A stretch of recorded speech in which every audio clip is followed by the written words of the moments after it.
Good evening and welcome to Cornell Field at Sparrow Stadium here on the campus of Francis Marion University in Florence, South Carolina. We are within the Griffin Athletic Complex for today's non-conference baseball matchup between the Francis Marion Patriots at 19 and 11 and the Limestone College Saints at 9 and 22.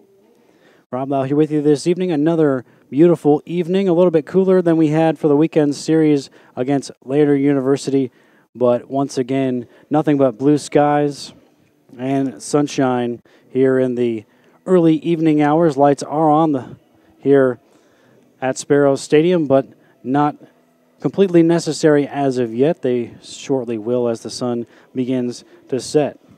For these two teams, it's their second meeting of the season, 61st all-time meeting. Patriots are 40 and 20 against the Saints in the all-time series, including an 8-1 win up in Gaffney a couple weeks ago. The Patriots getting a complete game from senior right-hander Isaac Rogers in that 8-1 victory, the first complete game from a Francis Marion pitcher since Garrett Wilson just a little more than 2 years ago on March 5th of 2017. It will not be Isaac pitching today for the Patriots. They'll go to a different right-hander. It'll be Colby Lee, and the lineup that he will face for Limestone looks like this. Leading off is the second baseman, Trace Wetzel.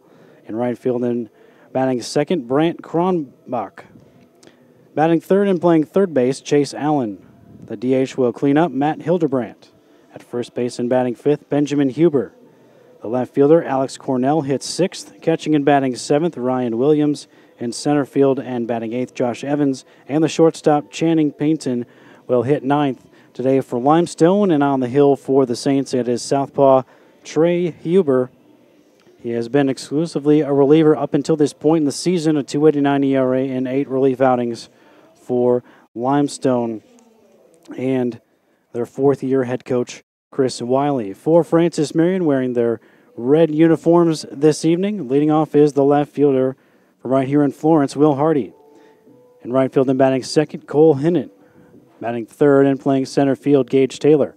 Cleaning up will be the first baseman, Nick Pappas. The DH, Leniel Gonzalez, hits fifth. Catching and batting sixth, Alex Griffith.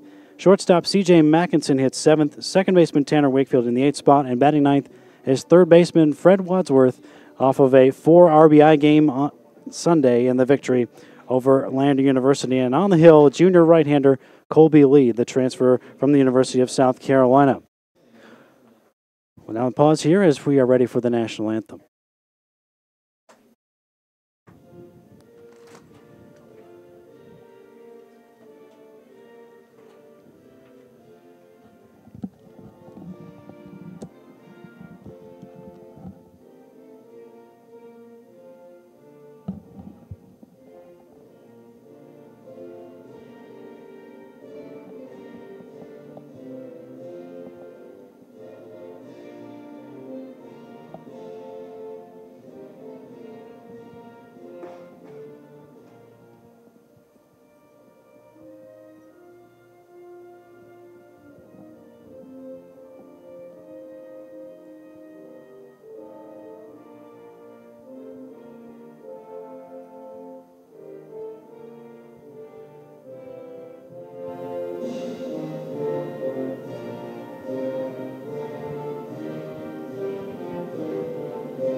So Colby Lee will make his second start as a Francis Marion Patriot. In his first start, he went 2 1/3 innings here in Florence against Chowan University exactly 3 weeks ago. He'll be looking to improve upon that start, in which he gave up 2 runs on 4 hits, walked 1, and struck out 4. Lee, 6'2", junior from Atlanta, South Carolina, pitched 2 seasons in Columbia for South Carolina before now making his getting his first season under his belt here at Francis Marion. Lining up behind him defensively, Will Hardy is out in left, Gage Taylor in center, and Cole Hinnant in right. Fred Wadsworth is at third base. The double play duo tonight is C.J. Mackinson at short and Tanner Wakefield at second.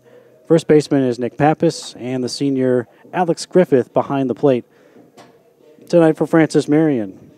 Today's umpires, Mike Parnell calling balls and strikes, joined by Brett Bullard on the bases. Patriots 19-11 on the year, coming off of an 8-2 victory over Lander on Sunday in the finale of that three-game PBC series. They're tied for sixth in the Peach Belt standings coming into this weekend. This weekend they will visit ninth-ranked University of North Georgia in Dahlonega Friday, Saturday, Sunday games against the Nighthawks. So it'll be the first time this season the Patriots have faced a team that is nationally ranked. Newberry is now nationally ranked, but they were not either of the times the Patriots faced them earlier on in this season, and they put their 13-8 home record on the line tonight. Is FMU. Not a whole lot left in terms of home games. There's tonight's home game next Tuesday. Queens University of Charlotte makes their second trip here, and just one more PBC series the weekend of April 12th through the 14th. The also currently ranked Columbus State University Cougars will be here in Florence. That weekend will include Senior Day activities in the finale. Trace Wetzel into the box to start things off for Limestone, and he backs out of the way of the first pitch of the evening from Colby Lee. And we're underway here on Cormel Field at Sparrow Stadium. Wetzel hitting .306, and he lines one over of third baseman Fred Wadsworth, and down the line could be extra bases for the Limestone second baseman. Hardy gets it into Wakefield. His tag not quite in time. And Wetzel leads things off with a double down the left field line, just over the glove of Wadsworth. Wetzel now 3 for 5 against the Patriots this season. He went 2 for 4 in that game that the Patriots won 8-1 back earlier in the season. It's back on the 12th of this month, so just a little bit more than weeks ago. Here's the right fielder, Brant Kronbach. 0 for 3 at the plate this season, and he is hit by the pitch. Not the way that Colby Lee wanted his evening to start, a double and then a hit batter. And the first two Saints are aboard here on the top of the first inning, bringing up third baseman Chase Allen. These two teams have played multiple times each season since 2015. And Allen has gotten 37 career at-bats against FMU, 8 total hits, including a pair of home runs. Homered in in 2 of the 3 games that the Patriots and Saints played here last year, as Lee hits a strike to jump ahead in the count 0-1.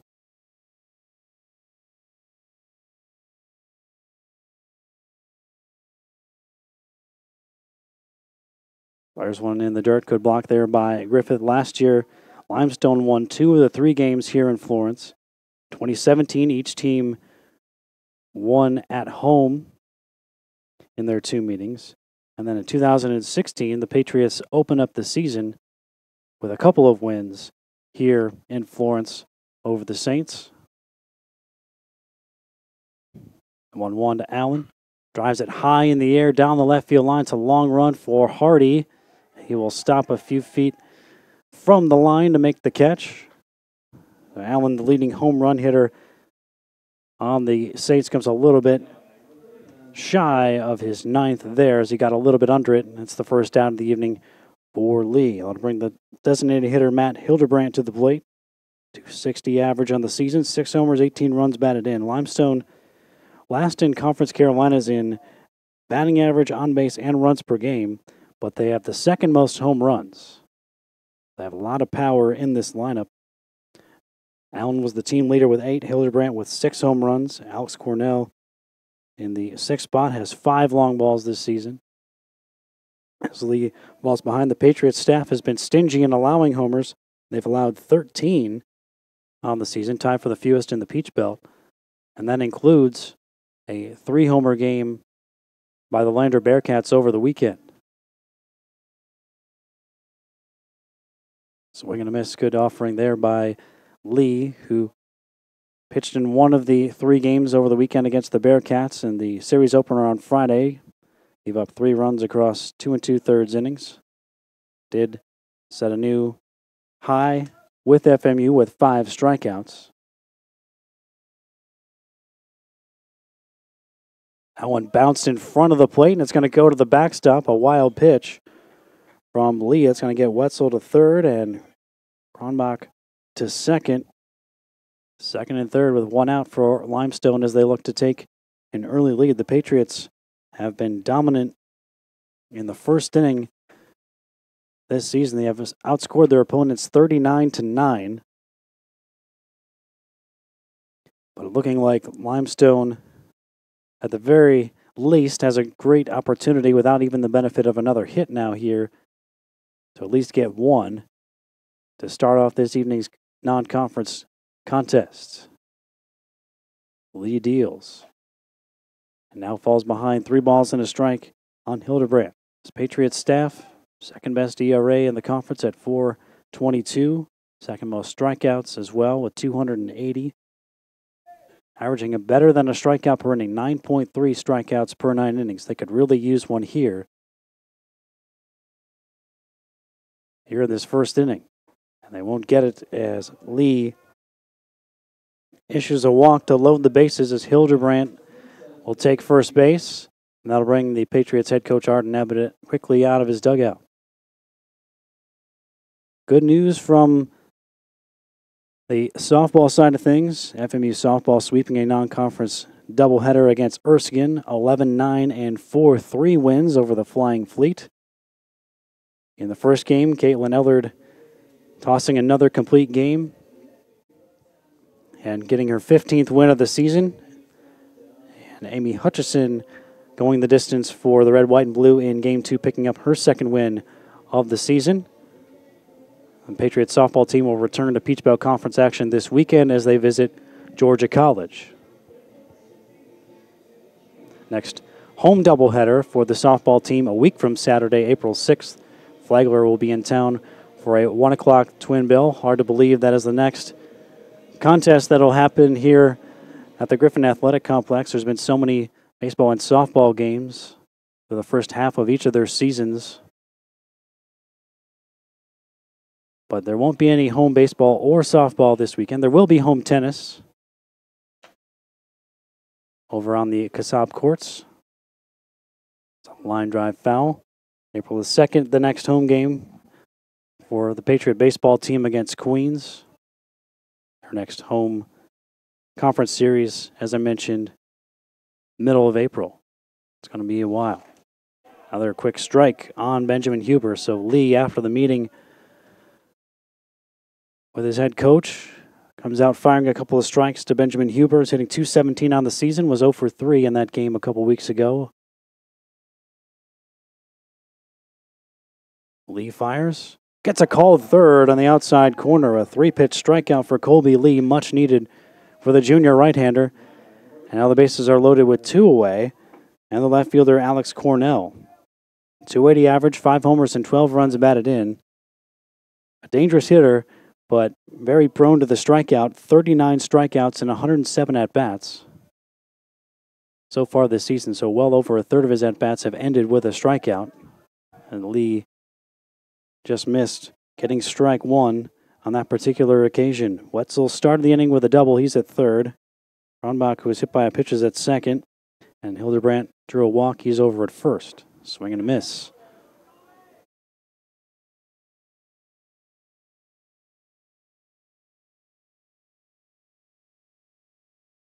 Limestone had an 8-game losing streak. Snapped on Saturday with a win over Erskine, and then got another win yesterday. Lined into left. Diving after it is Will Hardy. It's off his glove and behind him. And it's going to go all the way to the wall. At least 2 runs are going to get in for the Saints. And it'll be 3 as ending up on third is Cornell. Hardy did everything he could to try to get there, but came up just a little bit shy, and it's now 3-0 Limestone on a 3-run triple by Cornell. Up to 15 runs batted in on the season now, and he's 3 for 5 against Francis Marion this season. And he's just 90 feet away with the catcher Ryan Williams at the plate. Williams cuts and misses.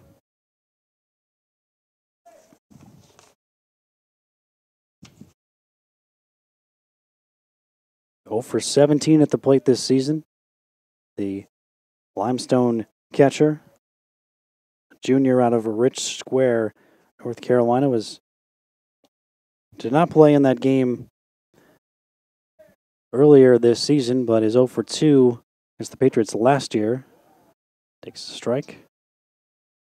So 0 for 2 career against FMU. Josh Evans waiting in the on-deck circle for the Saints, who have grabbed 3 two-out runs on the triple by Cornell that Hardy just came a little bit shy of making a diving play on to get Lee and the Patriots out of trouble without any damage. 2-2 on Williams with 2 down here on the top of the opening inning. Trey Huber, starting pitcher for Limestone, already with the lead to work with before he even comes back out of the dugout for the bottom of the first inning, and now it's full on Williams.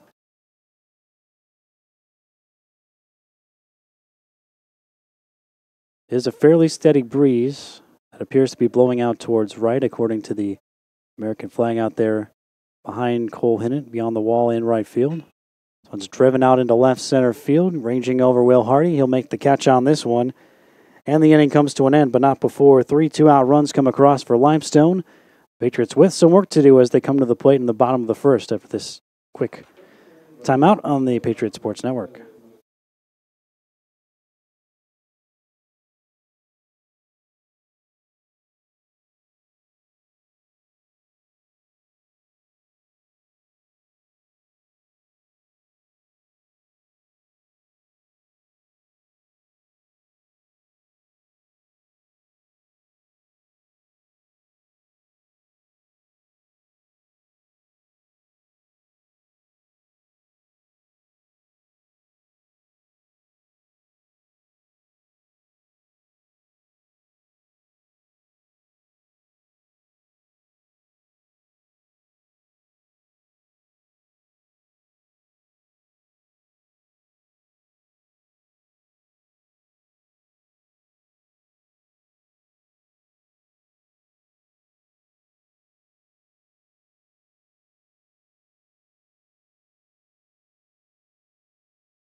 Southpaw Trey Huber on the hill today for Limestone, junior out of Prosperity, South Carolina, making his 9th total appearance. It's his first start of the season. Hasn't pitched in 8 days. Last worked an inning in a loss against Wingate. Started off his season with 5 consecutive scoreless outings out of the bullpen. He has not gone longer than an inning and 2/3 in any of his previous 8 outings. So I wouldn't expect him to go too much longer than that today, even if he comes out firing a lot of strikes. He'll be facing Will Hardy, Cole Hinnant, and Gage Taylor here on the bottom of the first. The middle third of the order features Nick Pappas, Lenio Gonzalez, and Alex Griffith. And at the bottom, it's C.J. Mackinson, Tanner Wakefield, and Fred Wadsworth. A 3-run triple in the top of this inning by Alex Cornell with 2 outs in the inning to put Limestone in front as Hardy digs in and drives this one out into right, back a couple of steps to make the catch without too much in the way of difficulty is Brant Cronbach, one away. Joining Cronbach in the outfield, Josh Evans in center and Alex Cornell in left. On the infield, Chase Allen at third, Channing Payton at short, Trace Wetzel at second. First baseman is Benjamin Huber, Ryan Williams behind the plate, and Trey Huber on the hill. Works from the third base side and fires in a strike to Hinnant. Goal hitting .373, sixth best average in the conference. 4 homers, 29 runs batted in. He and Alex Griffith tied for the team lead with 4 homers, and each of them homered against Limestone earlier this month. Another fly ball into right field. Cronbach will drift right to the line, make the catch right on the paint. And a couple of fly balls induced by Huber. And the first 2 Patriots are gone here in the bottom of the first, bringing up Gage Taylor. Huber did not pitch against FMU in that game earlier this season, a couple weeks back, but he has pitched against them twice in his Limestone career. He's worked a total of 2 innings, allowed a hit, walked 1, and struck out a couple. Taylor comes in hitting .311, fourth in the Peach Belt with 32 runs batted in. A couple of homers. In fact, both of his homers grand slams. He takes a strike. FMU with 6 on the season, already having tied the conference record for grand slams in a single season set by Young Harris last year with 6. Taylor bounces it into the Limestone dugout on the third base side for strike 2.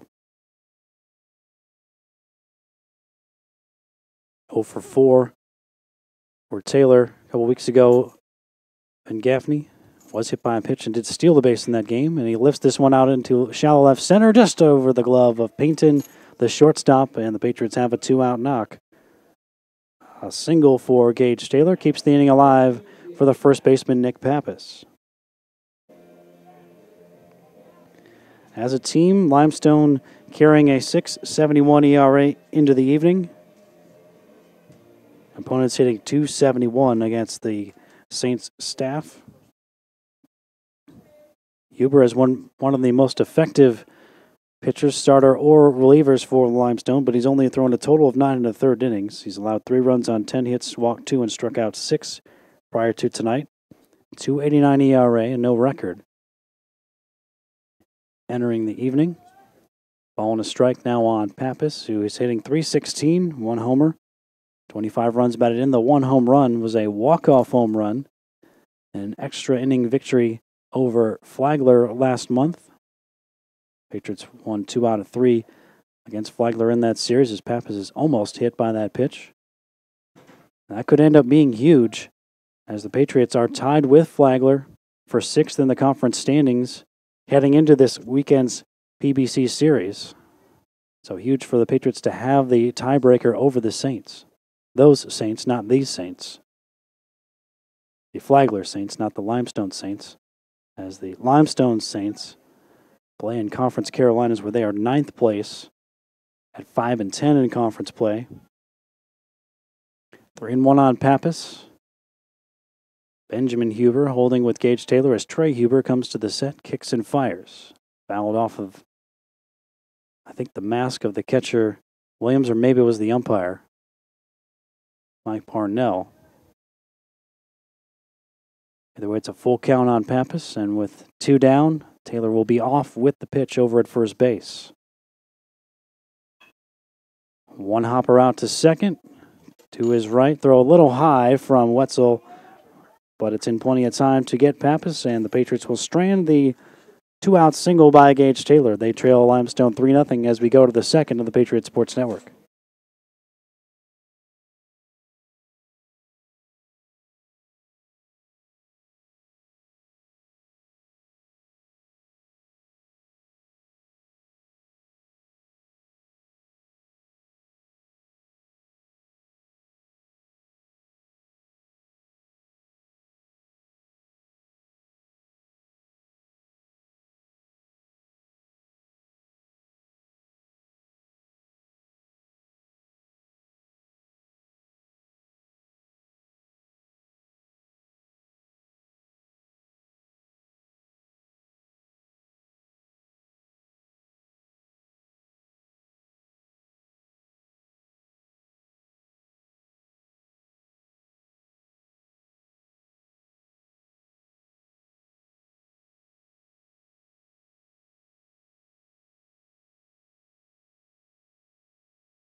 Josh Evans, the center fielder for Limestone, will lead things off in the top of the second. Evans, Payton, Wetzel, the 8-9 one-hitters coming to the plate for Limestone, leading at 3-0 on the 3-run triple with 2 outs in that first inning by Alex Cornell. Colby Lee back to work for Francis Marion. There's a bunt to the third base side of the mound. Lee jumps off of it quickly and airmails the throw over to first base, and that's going to get Evans down to second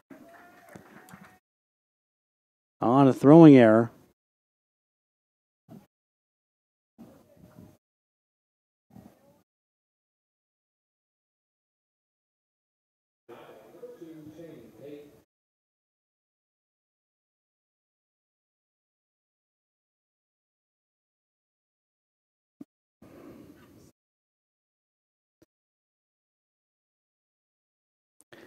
So Channing Payton will now come to the plate. 205 on the season.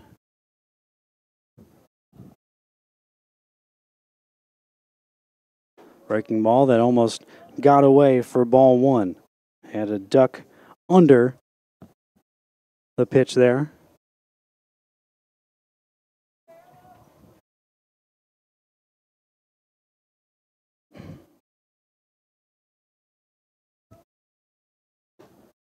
That one misses upstairs.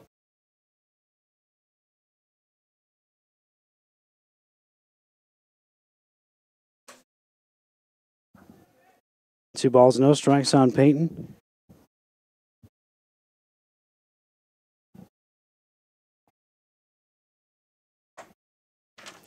He delivers one that's popped up right side. Wakefield will drift a couple of steps into the outfield grass to make the catch. And that'll keep Evans from advancing. First out of the inning for Lee, who did a good job on that bunt of getting off of the mound quickly and fielding it. He just sailed the throw over Nick Pappas' head. So we'll try to work around his own error now here in the top of the second. And it's back to the top of the order, Trace Wetzel. Double and a run scored back in that opening inning. Takes one downstairs here. Wetzel now 11 for 26 in his career against the Patriots. Had 4 straight multi-hit games against FMU coming into today. Multiple hits in all 3 games last year and in the game a couple of weeks back. Rounds this one deep in the hole at short. Mackinson's going to go to third. Wadsworth's tag is in time as Evans. I'm not sure why he took off for third, because that made it much easier for Mackinson, who might not have had much of a play on Wetzel over at first. If that gets through, it's one thing, but if it doesn't get through, he's likely a dead duck, which he was. And so the Patriots will take that as they get the lead runner for the second out. And now Wetzel is on the base paths at first for Kronbach, who was hit by a pitch his first time. And that one was fouled off. Just getting a piece of it at the plate was Kronbach.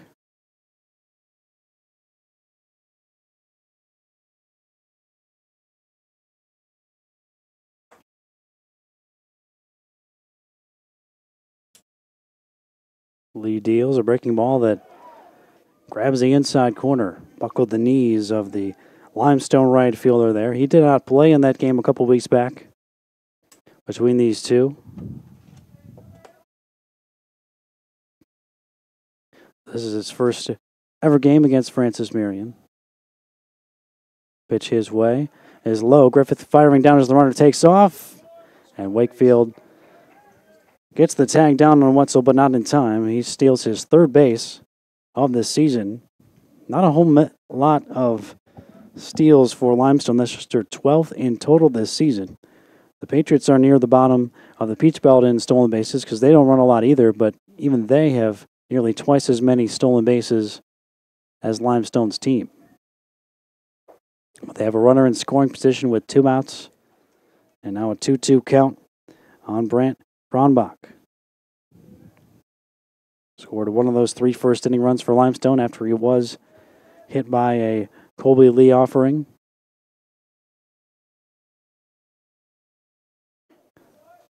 That one well outside. Backhanded by Griffith as now the count runs full. Chase Allen, the power-hitting third baseman, waiting on deck for Limestone. Patriots would, of course, much rather see him leading off the third and with the bases empty than with a runner or two on here in the second.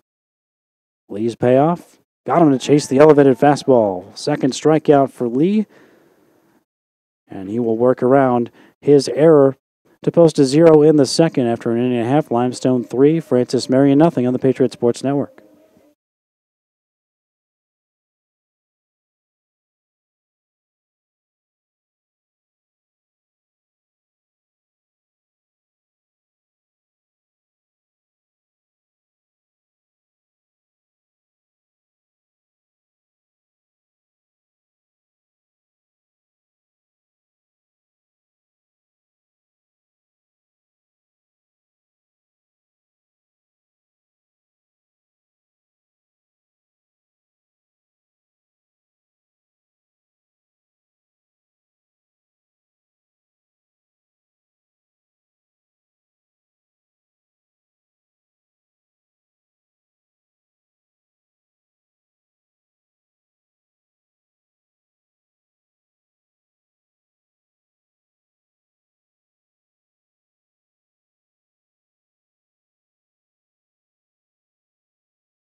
Five, six, and 7 coming up for FMU in the bottom of the second. Lenio Gonzalez, Alex Griffith, and C.J. Mackinson against Trey Huber. He needed just 13 pitches to get through the first inning. Would have been even less had he not given up the single to Taylor with 2 outs. On the other side, Colby Lee needed 23 to get through his first inning. Huber back to work. His first pitch to Gonzalez is a called strike 0-1. Gonzalez, the switch hitter, batting right-handed. Hasn't had many opportunities to do so this season, as FMU hasn't faced many lefties, especially left-handed starters, as that one is fouled off by Gonzalez. A ball and a strike, just the 4th left-handed starter faced by FMU this season. 3-0 when facing lefty starters. Gonzalez hitting .282. Shoots that one foul just past the FMU dugout. 3 home runs, 22 runs batted in. Has hit 2 of his homers from the left side, 1 from the right side. Has been hit by a pitch 8 times. Most by an FMU hitter. Was hit multiple times over the weekend against Lander. When both teams hit a lot of batters over that 3-game series, including 11 in the first game.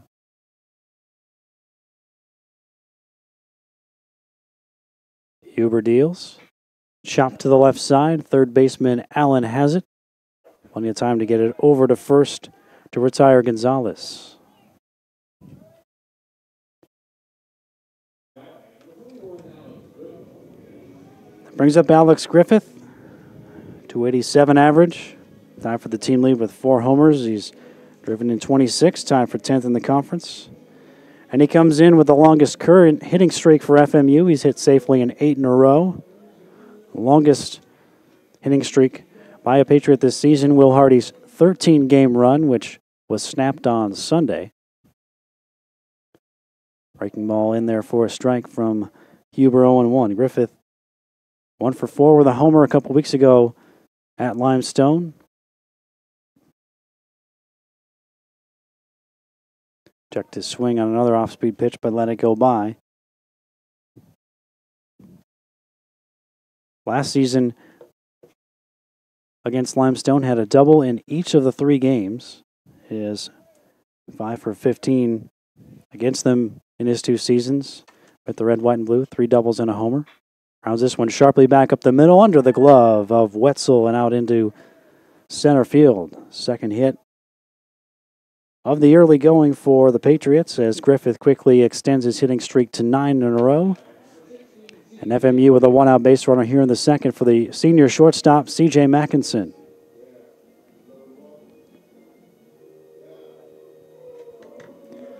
Mackinson hitting .258, the senior from Sykesville, Maryland. Pair of homers and 17 runs batted in.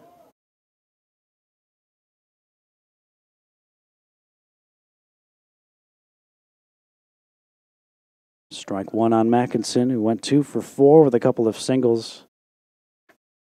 The first meeting between these two clubs. Patriots with an 8-1 win. Their 40th win in 60 all-time meetings with Limestone, as that one is bunted and grabbed by Williams, the catcher, in foul territory for strike 2 on Mackinson. FMU second in the conference in both total runs and runs per game, averaging 8.2 a contest. And there's a swing and a miss by Mackinson as he becomes the first strikeout victim for Trey Huber. And with 2 down, it's up to Tanner Wakefield, the redshirt freshman second baseman.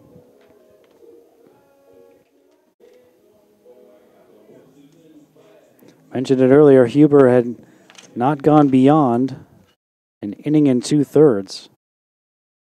And any of his first 8 appearances this season, all out of the bullpen. Just over a month ago, he worked an inning and 2/3 at Mount Olive. Sharp ground ball to the right side. Wetzel will flip to his double play partner, painting it short for the inning-ending fielder's choice. So Huber has given up a couple of hits in his 2 innings, but Patriots yet to get a runner in scoring position as they trail 3-0 after 2 on the Patriot Sports Network.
Kobe Lee readying himself for his 3rd inning of work.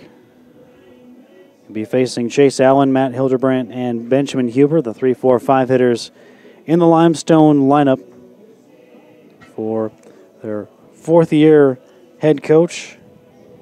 Chris Wiley is the 3rd coach in Limestone baseball history. The program was started back in 1987 by Major League Baseball Hall of Famer Gaylord Perry, and he was their coach for the first 4 seasons of the program's existence. In 1992, a name that may be familiar to a lot of Francis Marion fans, Anthony Chico Lombardo took over. Lombardo was a 2009 inductee into the FMU Hall of Fame. Played here from 1978 to 1979.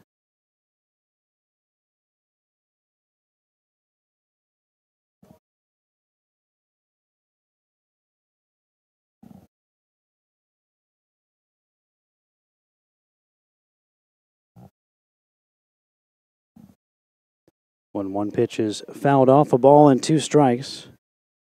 Now the count on Allen, who's 0 for 1 with a flyout. Lombardo, one of 9 players in Francis Marion program history to have a season in which he hit 400 or better. He hit 411 in 1979 as a senior. Inside from Lee to even up the count at 2 balls and 2 strikes on Allen. Lombardo's also 5th all-time in stolen bases at FMU. He stole 80 bags in those 2 seasons. Chopper toward Wadsworth, but that one's going to be foul. Following his career at FMU, Lombardo spent 1 season in the Reds organization before getting into coaching. Coached Mars Hill for 2 seasons. At the time was the youngest head coach in the nation. Ground ball again, foul. Spent 5 seasons as an assistant at Winthrop, and then, as I said, from 92 to 2014, the head coach at Limestone went 573, 580, and 2. Good block there by Griffith as the count now goes full. Lombardo, as I mentioned, a 2009 inductee into the FMU Hall of Fame for his 2 great seasons after transferring from Motlow State Community College in Tennessee. Driven straight away into center field, backing up is Gage Taylor, and just in front of the warning track, he will haul it in. Another deep fly ball off the bat of Chase Allen, but once again, not deep enough as the Patriots keep him in the ballpark. 1 away here for Colby Lee. In the 3rd, it brings up the designated hitter, Matt Hildebrandt. Walked and scored one of the 3 runs back in the Limestone first. That 3-run triple by Cornell, accounting for the only runs to the first 2 innings of this evening's contest.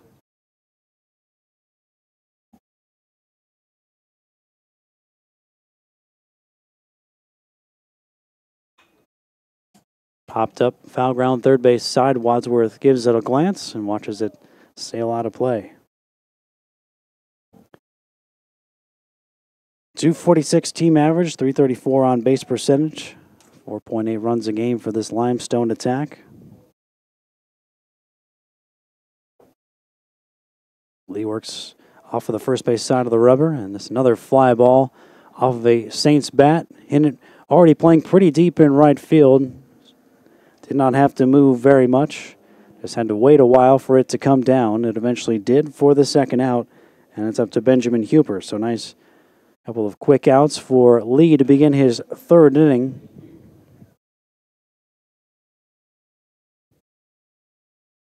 The 2 2/3 innings he worked on Friday against Lander, the longest outing he's had as a Patriot.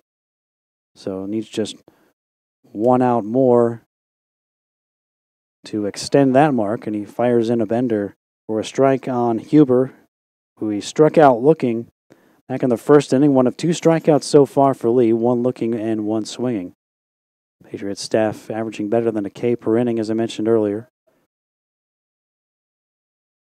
And they had a boatload of them over the weekend. Isaac Rogers struck out 11 in his start on Sunday. Josh Bobrowski, 13 strikeouts in his start on Saturday. Driven out into right center field, Hinnant started back. Now he will drift in, makes the catch, and on 3 fly balls, Lee has himself a 1-2-3 inning in the top of the 3rd. First 1-2-3 frame on either side this evening. After 2.5, Limestone leading Francis Marion 3-0 here in Florence on the Patriot Sports Network.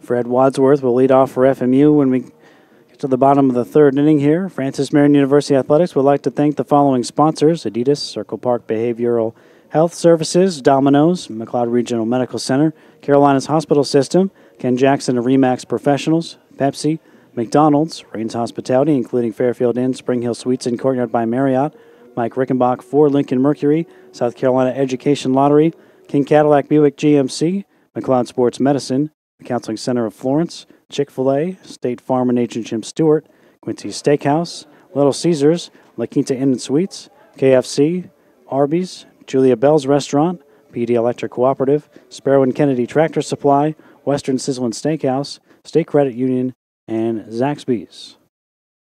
Wadsworth takes one off the plate to begin the bottom of the third. Senior driving in 4 for FMU in their 8-2 win over Lander on Sunday.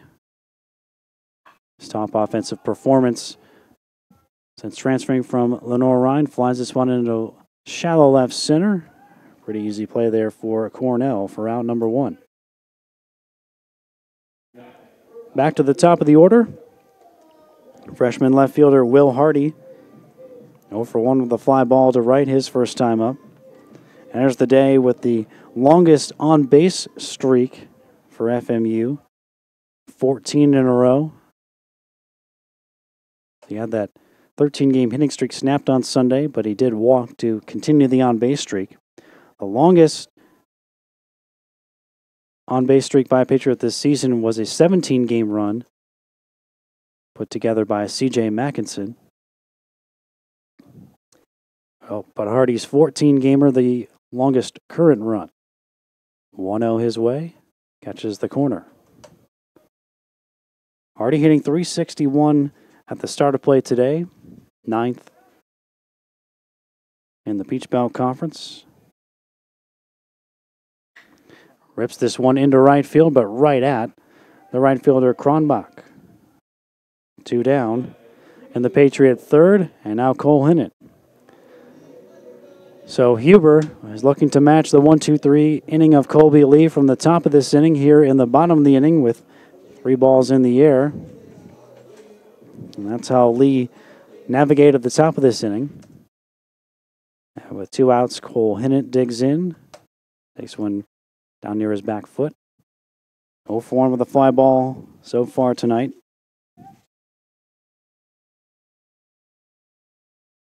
Ranks in the top 6th in the league in batting average, RBIs, runs, and doubles. He actually leads the league in doubles with 13. Also, second most hits in the Peach Belt. Fouls this one away.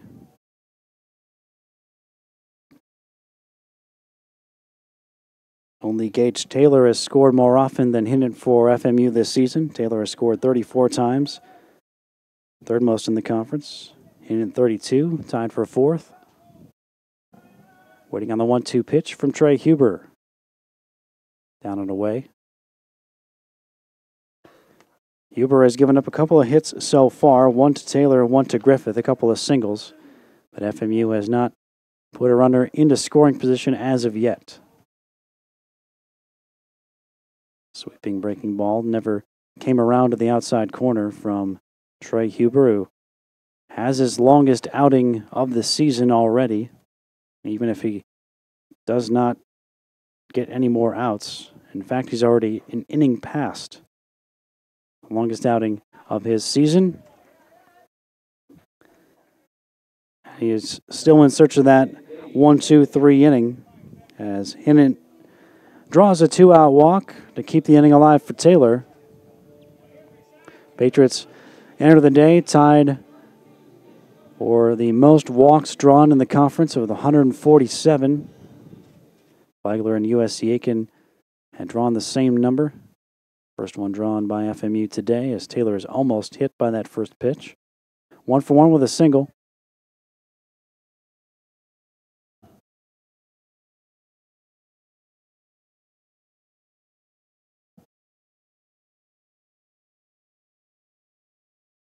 Taylor didn't appear to agree with that call, but it's now 1-1. FMU 5-0 against Conference Carolinas teams this season. 2-0 against Chowan and Southern Wesleyan, and of course 1-0 against Limestone. This is the only Peach Belt Conference team that Limestone is scheduled to play this season.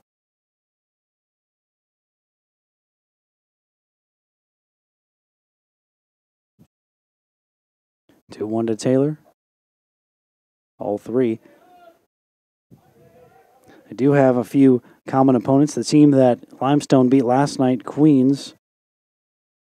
Patriots have knocked off the Royals once. Limestone 2-0 against them. Line drive out into left center field. That one's going to get down for a base hit, possibly more. Hinnant never broke stride. He will go to third. And as the throw comes in, Taylor scamples to second with a double.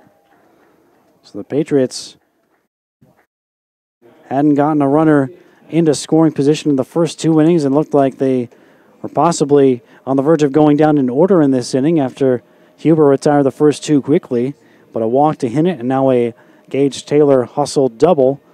Put a couple in scoring position with 2 outs for Nick Pappas. Rounded out his first time up. Did not play against Limestone a couple of weeks back, so his first experience against the Saints. And looking for a big 2-out knock to get the Patriots closer here in the bottom of the third. And Huber starts him off with a called strike. Pappas brings a .316 average into the game, 25 runs batted in, his .456 on base percentage, 11th in the conference. Right behind him in 12th is Gonzalez, who's also waiting on deck. His on base is at .455.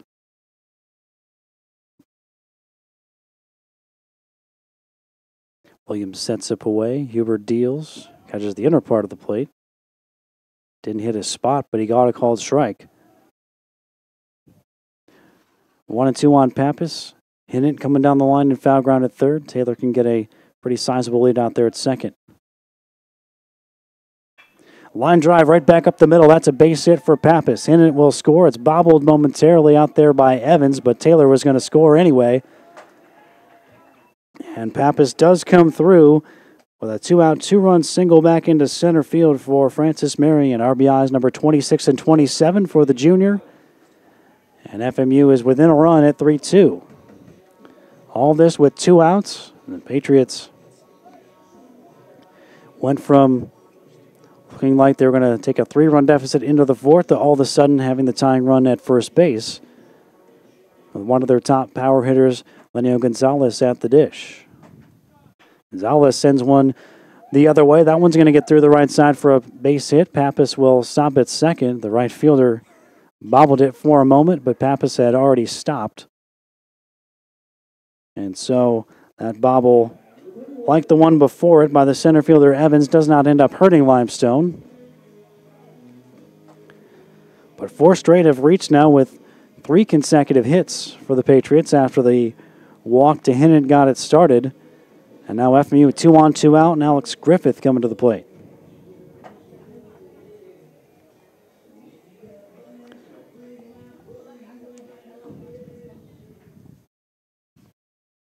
Griffith 1 for 1 with a single. Outside, Williams had a pop out of his mitt, but right at his feet. No chance for advancement for Pappas and Gonzalez. It is Pappas at second, Gonzalez at first.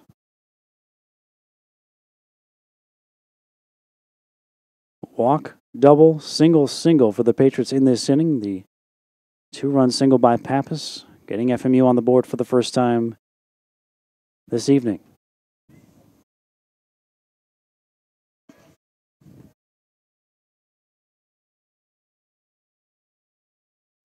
Patriots have not won a game this season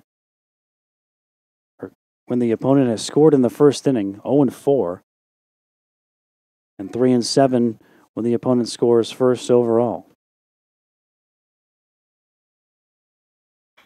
One chopped to the left side. Allen comes down with it. Long throw to first, and it's going to get there before a diving Alex Griffith. Strong throw by Allen off of his back foot to end the inning, but the Patriots do get 2 runs back and now trailed just by 1 as we go to the 4th on the Patriot Sports Network.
Alex Cornell will lead off for Limestone here in the fourth. His 3-run triple in the opening inning, putting Limestone on top. Patriots just pulling 2 runs back to get within 1. And he's hit by the pitch by Lee. That's the second batter he has hit so far today. And the leadoff man is on for the 3rd time in 4 innings against Lee, who had been coming off of a 1-2-3 third in which he got 3 fly balls. And now the catcher, Ryan Williams, who's 0 for 1 with a line out to left his first time, will come to the plate. Elsewhere in PBC baseball today, several other non-conference games going on. Young Harris already a 10-4 winner at Carson Newman. There's a bunt try by Williams that goes foul. Young Harris, the second team in the conference to reach 20 overall victories. Columbus State has a chance to do that as well if they win their road non-conference game at Tuskegee. FMU can also get to 20 wins tonight if they can complete this comeback to win against Limestone. Another bunt foul by Williams. FMU's opponent this weekend, 9th-ranked North Georgia, already with 20 wins on the season. The only team that had 20 wins prior to today. They lead 7-3 in the bottom of the 6th at home against Southern Wesleyan, a team the Patriots have already beaten a couple of times this year. 0-2 to Williams, swinging away after fouling off a couple of bunt opportunities, and he sends this one out to play foul. Lander and Erskine tied at 3 in the top of the 3rd, and Georgia Southwestern trails Auburn Montgomery 5-0 in the 4th.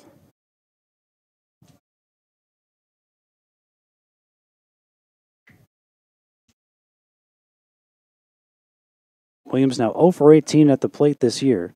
Hasn't gotten a whole lot of opportunities. The left-handed swinging catcher takes this one downstairs. It was Jeff Towell who started behind the plate against FMU a couple of weeks back in that 8-1 Patriot victory, but he has struggled at the plate as well this season, so Williams gets the opportunity. Also, Limestone did play yesterday against Queens in a victory, their 2nd straight after an 8-game losing streak that they snapped on Saturday at Erskine. Lee didn't miss by much with that particular offering. 2-2 on Williams. Lee fires. Outside, it gets away from Griffith. Down to second will go Cornell on the pass ball by Alex Griffith. Got his glove on it, but couldn't keep it in front of him, and it goes to the backstop to get another runner in scoring position for Limestone. Noah Davis has been up off and on in the early goings. Hasn't thrown a lot in the FMU bullpen, but he is starting to do so once again now. It appears to be the first choice out of the bullpen for FMU today whenever they decide to go to the pen, as Williams will head down to first base, having drawn a walk. Second walk allowed by Colby Lee, and that once again brings Arden Abbott out of the Patriot dugout, and this time it will be to bring the hook with him. So the first 2 Saints are on here in the 4th, and that prompts the first pitching change of the evening with Limestone up by a run here on the Patriot Sports Network.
Noah Davis, a 6'2" right-handed redshirt freshman out of Lexington, South Carolina, takes over. His 8th appearance of the season, 0.96 ERA thus far for Davis. He's given up 6 hits and just 1 run in 9 1/3. He's walked 5 and struck out 12. Opponents hitting just 176 against Davis. His most recent outing came exactly 1 week ago in the 10-5 road victory at Claflin. Worked an inning in the 3rd, walked a couple, also struck out 3. So he comes in, Limestone having runners at first and second with nobody out, leading the Patriots 3-2 here in the top of the 4th. Cornell out at second and Williams at first, having been hit by a pitch and walked respectively by Lee to start this inning. There's a bunt back in front of the plate, and then it goes behind the plate. Had some backspin to it. Strike 1. On Evans, the center fielder, reached on a throwing error by Lee, his first time up on a bunt. Lee made a good play on it, jumping off the mound quickly on the third base side to field it, but his throw just sailed on him. Allowed Evans to get to second. He was eventually thrown out at third. Runner takes off for third and no throw. The bunt was pulled back by Evans. But it's a stolen base for Alex Cornell. His first of the season and the second of the game for Limestone, who came in with only 11 in 31 games this season. But they already have 2. And Cornell's at third. Williams did not go. He stays at first.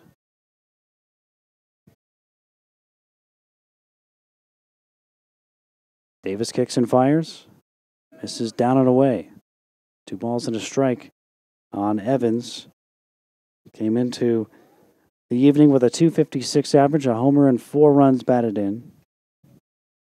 Overthrew with a couple of strikeouts in that first game between these two.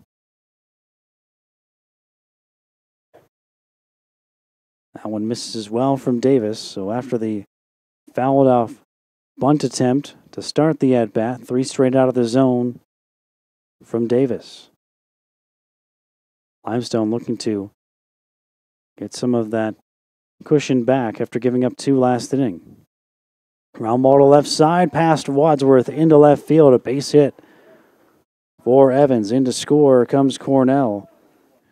It's RBI number 5 on the season for Evans. That run charged to Colby Lee. 4-2 Limestone.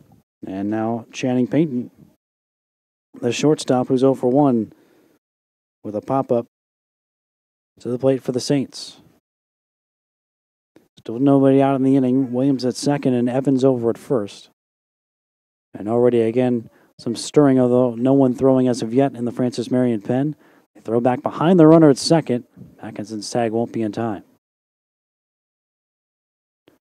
Payton pulled back the bunt on a pitch that missed, so it was ball 1.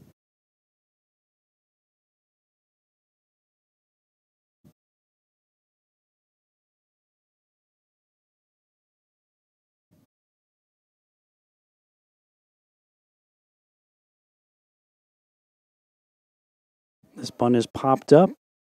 That's going to land on the dirt track surrounding the area behind home plate. No chance for Griffith to get back there nearly in time, as it was not on the air for very long at all. 2 strikes, the count, or rather 1-1 count.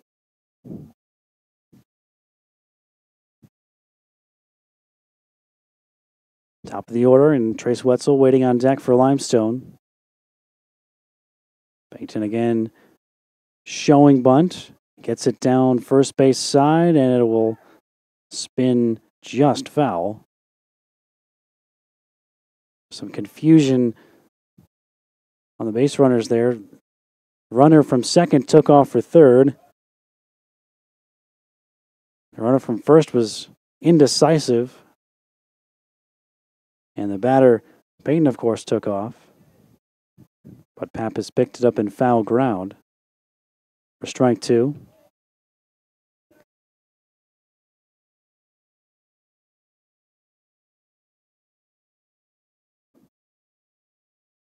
So after another unsuccessful bunt attempt, 2 strikes on the batter, Payton likely just swinging away now. And he swings right through the Davis offering. Big strikeout for the redshirt freshman right-hander. It's the first out of this 4th inning. And so Payton unable to advance the runners. And back to the top of the order, Trace Wetzel, who has doubled and hit into a fielder's choice so far, 1 for 2. Came in as the only player in the regular lineup for Limestone with an average over 300. While the Patriots on their side had 5 batters in the starting lineup today with averages 300 or better. Wetzel fouls one off for a strike. That one appeared to catch Griffith behind the plate on its way to the backstop. So the home plate umpire, Mike Parnell, gives the Patriots senior backstop a few extra moments to gather himself.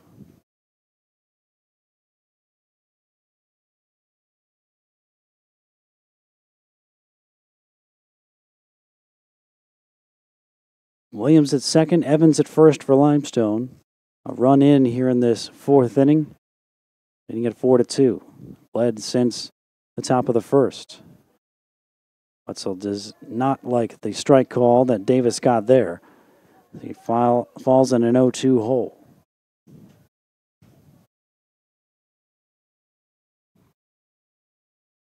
Three for 6 against FMU this season for Wetzel's, the team leader in total hits, and tied for the team lead with 8 doubles at the start of play today.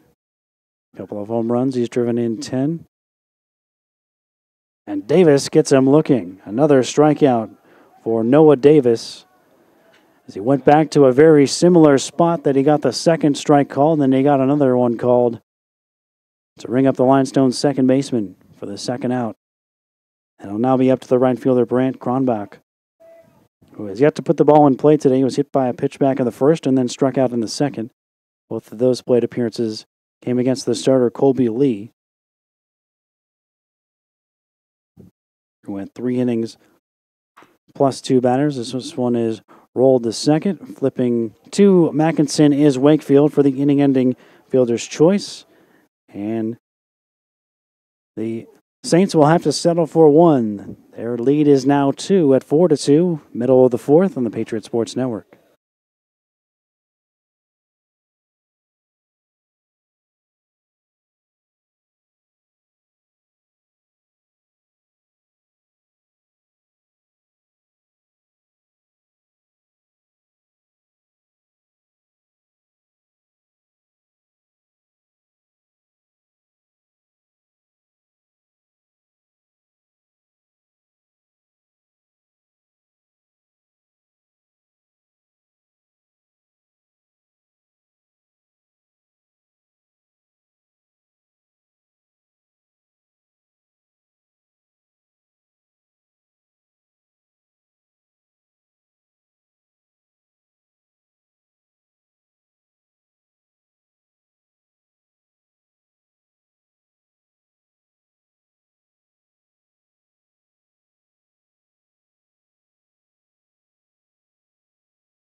Seven, 8, 9 due up for FMU, bottom of the 4th.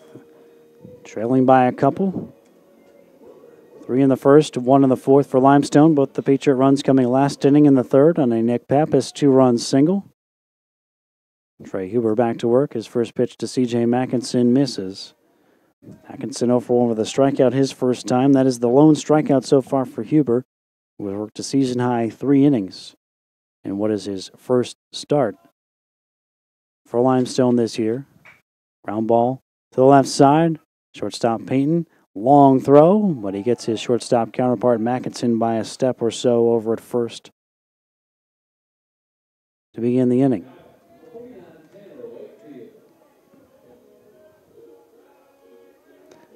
Right back here next Tuesday for final non-conference home game for FMU, Queens University of Charlotte, in for their second trip as Wakefield bunts up the first base side. Huber barehands it, throws wildly, and ends up in right field, but Wakefield will stay put at first base. A successful bunt for a base hit for Tanner Wakefield. His first hit of the game, FMU's sixth.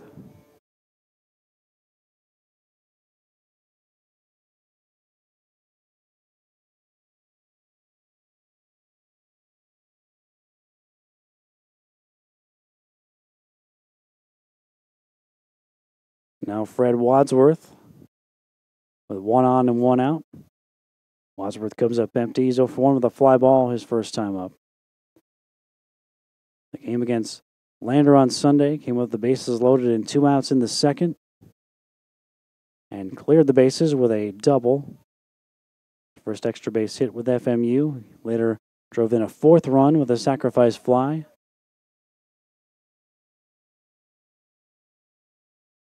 Started to see more playing time. The senior sat out last year after transferring from Lenore Rhine. Did not play for the Patriots against Limestone in the first meeting this season. Wakefield drawing the throw over there at first base. He has stolen 1 base in 2 tries this year. Wakefield.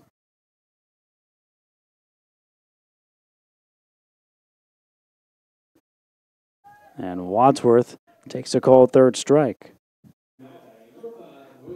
Second strikeout for Huber. So he strikes out Wadsworth on 3 pitches. And with 2 down, it's back to the top of the order. And the freshman left fielder, Will Hardy. Hardy has hit the ball to right field twice. Unfortunately for him, both of them almost directly at the right fielder, Brant Kronbach.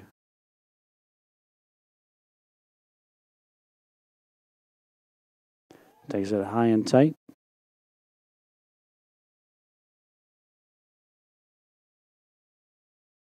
FMU with their win on Sunday, surpassing last year's win total, both in terms of overall victories and conference victories.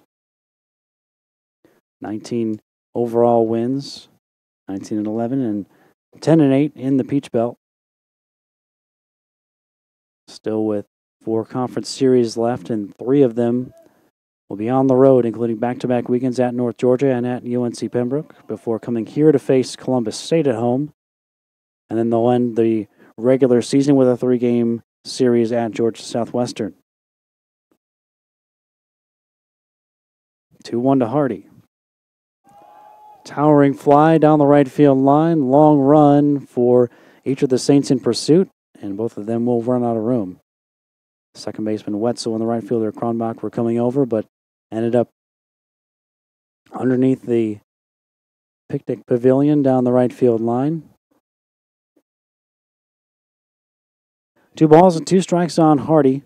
Wakefield at first after his 1-out bunt single, still there with 2 outs. Huber fires, and Hardy takes one downstairs. So with a full count, Wakefield will take off on the pitch. Here with 2 down on the bottom of the 4th, FMU down 4-2. Huber fires, slow breaking ball that catches the outer edge. Back-to-back looking strikeouts for Huber. His 2nd and 3rd Ks of the evening. And the Patriots will strand a single at first base. After 4, it is 4-2 Limestone on the Patriot Sports Network.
Austin Moody takes over for FMU as we go to the top of the 5th inning. Junior right-hander, 6'3", out of Dillon, South Carolina. Transfer from Florence Darlington Tech, where he pitched for 2 seasons. He faces Chase Allen, Matt Hildebrandt, and Benjamin Huber. 3, 4, 5 in the Limestone lineup here on the top of the 5th. Saints leading the Patriots 4-2. Moody on the season, a 3.68 ERA, 7 1/3 innings across, or in his 7 appearances. 4 hits allowed, 3 of them earned, 5 walks, 6 strikeouts. Opponents hitting just 148 against Moody. Did not pitch over the weekend against Lander. Worked a scoreless inning at Claflin last Wednesday in his most recent outing before tonight. Allen's 0 for 2 with a couple of fly balls. And Moody's first pitch of the night misses. 1-0 on Allen. Team leader in homers with 8 and RBIs with 26 for Limestone. 274 average for Chase Allen. Allen Sr. out of Sharpsburg, Georgia, is 8 for 39 against the Patriots in his career. A couple of home runs, a couple of doubles.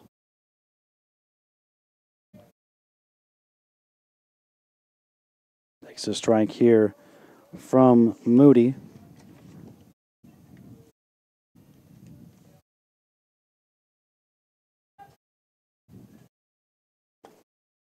Allen made his college debut here in Florence back in 2016. His first hit, as he fouls that one off of his foot, was an RBI double in Game 1 of the 2016 season. These two teams played a couple of games to open off the 2016 campaign, FMU winning both of those. That day, Cole Hinnant also made his collegiate debut, or rather the next day, I should say. The second game of that series, but that was on the mound. He worked 2 2/3 innings in relief the following day, Hinnant did. Hinnant at times has been a two-way player for FMU, but has not pitched yet this season. Exclusively has been a right fielder for FMU and done a heck of a job both defensively and at the plate. Among the conference leaders in several offensive categories, as we talked about tonight. 3-1 on Allen. Moody exclusively out of the stretch. Pauses for a couple of moments and fires. Gets a swing and a miss. And Allen goes down on strikes. So Austin Moody comes on and strikes out the first batter he faces to begin the top of this 5th inning. And that brings up the designated hitter, Matt Hildebrandt, who's 0 for 1 plus a walk with a run scored tonight.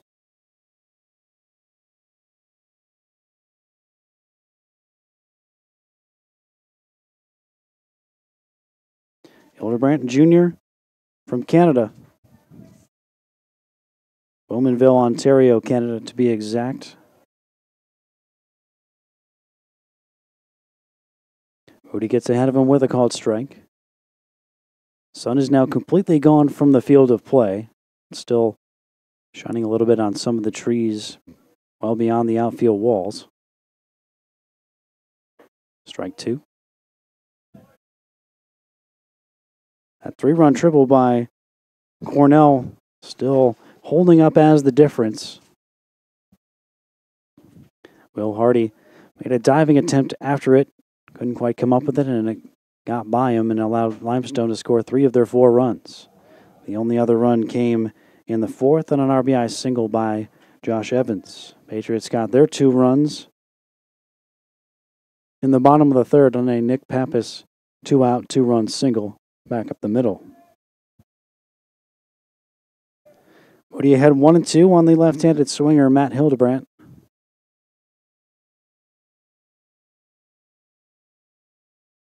And he gets a swing and a miss. Buried an off-speed pitch down and away, and Moody has come on and struck out the first 2 Saints he's faced. And I'll bring up Benjamin Huber, the first baseman, to try to keep Austin Moody from twirling a 1-2-3 frame. Huber has struck out looking and flown to right so far this evening.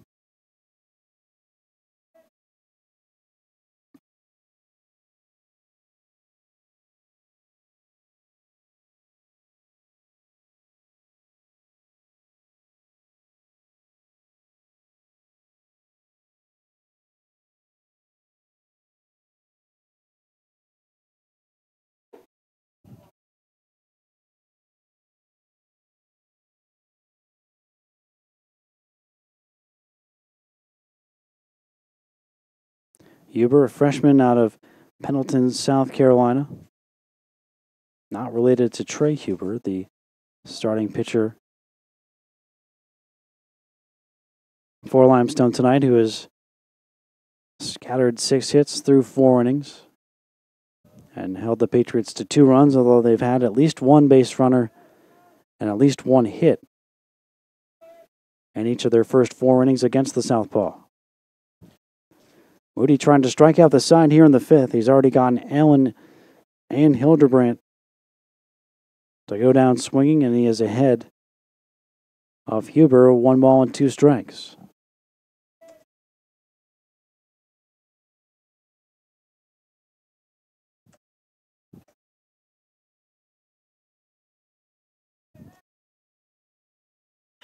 Ground ball to the right side, ranging over and just not able to get there is Tanner Wakefield. A 2-out single to the opposite field for Benjamin Huber, who is shaded up the middle with a right-handed hitter at the plate. A good piece of hitting there by Huber to keep the inning going for Limestone. That's their 4th hit of the evening.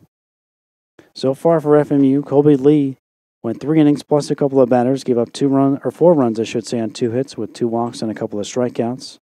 Noah Davis gave up a hit to Josh Evans that allowed the 4th Limestone run to score last inning, then settled down, struck out the next 2, and then got a fielder's choice to end that inning.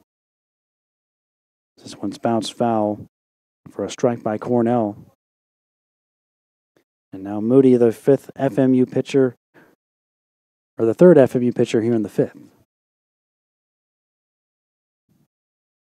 A triple for Cornell that drove in 3 runs in the 1st. Then he was hit by a pitch and scored last time up. So he has been, in one way or another, responsible for all 4 of Limestone's runs to this point in the evening.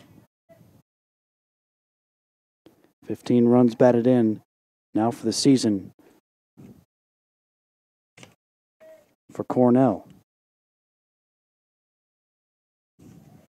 Junior from Columbia, Connecticut.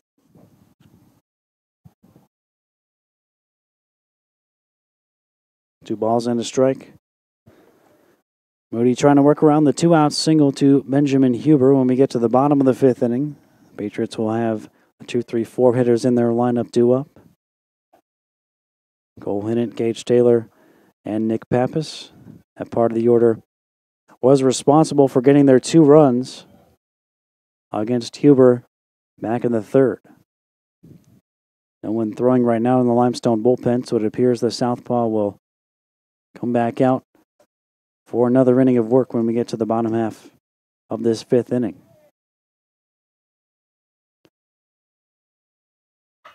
This one drilled down the left field line. It is just foul. If that had been a fair ball, it might have been another run-scoring hit for Cornell. But instead, he heads back to the plate, and Huber likewise back to the first base bag. So we'll do it again at 3-2. And once again, Huber will get a head start over at first base with a full count and 2 away. Moody picked at him as he came set. Now fires. This one's drilled out into left center field. That one's going to get down, and it's going to bounce off the wall. Taylor's throw comes into Wakefield. Wakefield realizes to the plate. No, it's cut off by Pappas. In to score comes Huber on the 2-out RBI double by Alex Cornell, his 2nd extra base hit of the night and his 4th RBI. And Limestone back on top by 3 at 5-2. The Saints scored 11 last night in a victory over Queens, had 16 hits.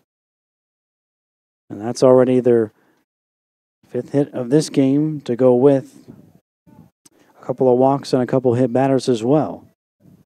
He hit 3 home runs last night. There's a swing and a miss by Williams. Chase Allen, Ryan Krebs, who's not in the lineup tonight, and Channing Payton all going deep in that win over Queens last night. Limestone looking to make it 2-0 in non-conference games this week.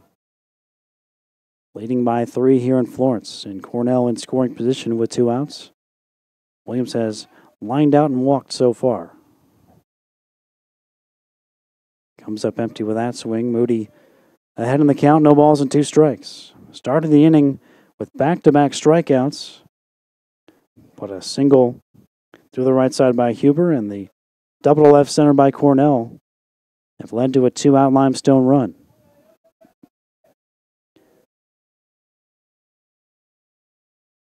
Moody fires. Swing and a miss. Down goes Williams. So Moody ends up getting 3 strikeouts in the inning, but the 2 hits for Limestone are enough to produce their 5th run of the night. They lead 5-2 halfway home here in Florence on the Patriots Sports Network.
Cole Hinnant will lead off for FMU as we go to the last of the 5th.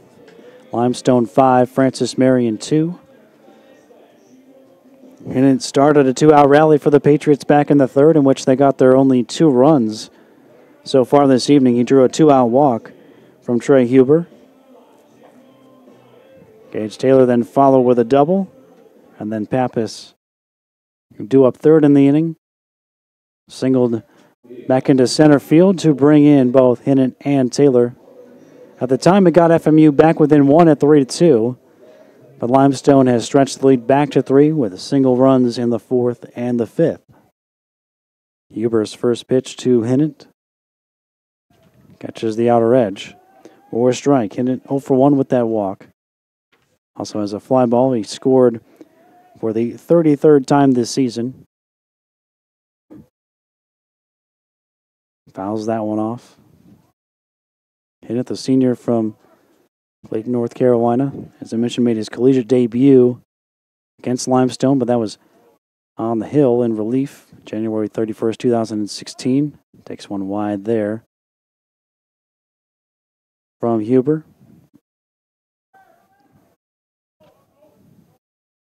And their day with a .373 average. Chops this one to the right side, taking it himself. The first baseman, Benjamin Huber.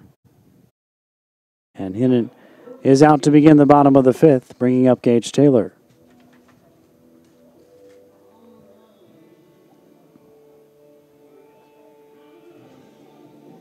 Taylor's 2 for 2.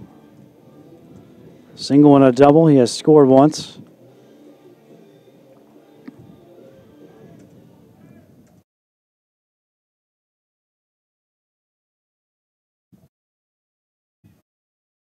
He's got a big hole to work with up the middle, as both the shortstop, Payton, and the second baseman, Wetzel, are well to one side of the base or the other. This one is banged off the wall by Taylor. He's motoring into second, is going to pull in there with his second double of the night.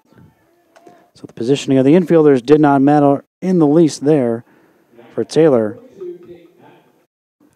who smacks his 3rd hit of the evening.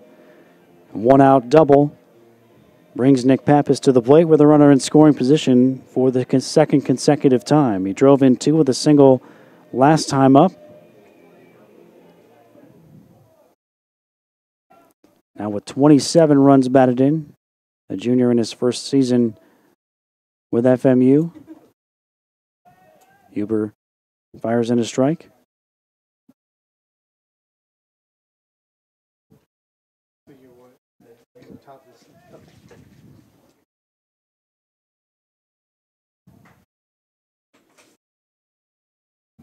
Breaking ball. Misses outside. 1 ball and 1 strike on Nick Pappas. Gage Taylor at second with 1 out, having just picked up the Patriots' 7th hit of the night. He has 3 of them.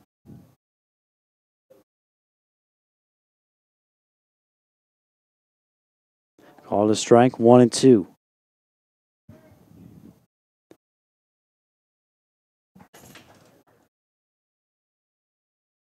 Huber way over on the third base edge of the rubber. Kicks and fires. Pappas bounces one towards short. Takes a big hop up on Payton, but he has time to recover and throw to first in time to get Pappas. Almost had to duck behind his glove there, so he didn't get hit in the face. And it worked out, not only to protect him, but the ball settled right in there, and he was able to throw out the Patriot first baseman for the second out. Taylor had to stay put at second base, but he has good speed. Likely will score on a hit anyway here with Lenio Gonzalez coming to the plate. Gonzalez rips this one into left field. That will easily score Taylor, as that one's going to bounce all the way to the wall. Extra bases for Gonzalez as he cruises on into second base ahead of the throw with a 2-out double. All 3 of the Patriot runs now have been scored with 2 outs as Gonzalez posts his 23rd RBI of the season. Taylor scores for the second time tonight. FMU back within a pair at 5-3. And now Gonzalez in scoring position for Alex Griffith. He has already extended his hitting streak to 9 in a row with a second inning single. 1 for 2 overall. He grounded out last time up. Patriots are now out-hit the Saints to this point in the evening, 8-5.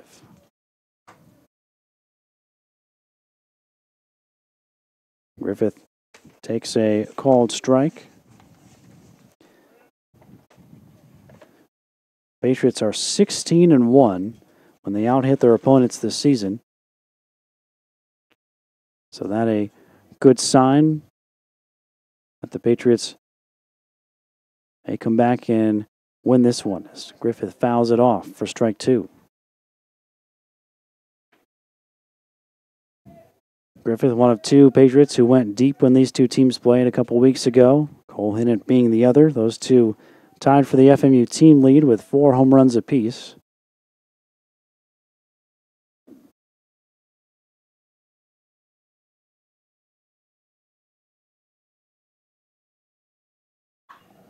Griffith bounces it foul down the third base side as he stays alive.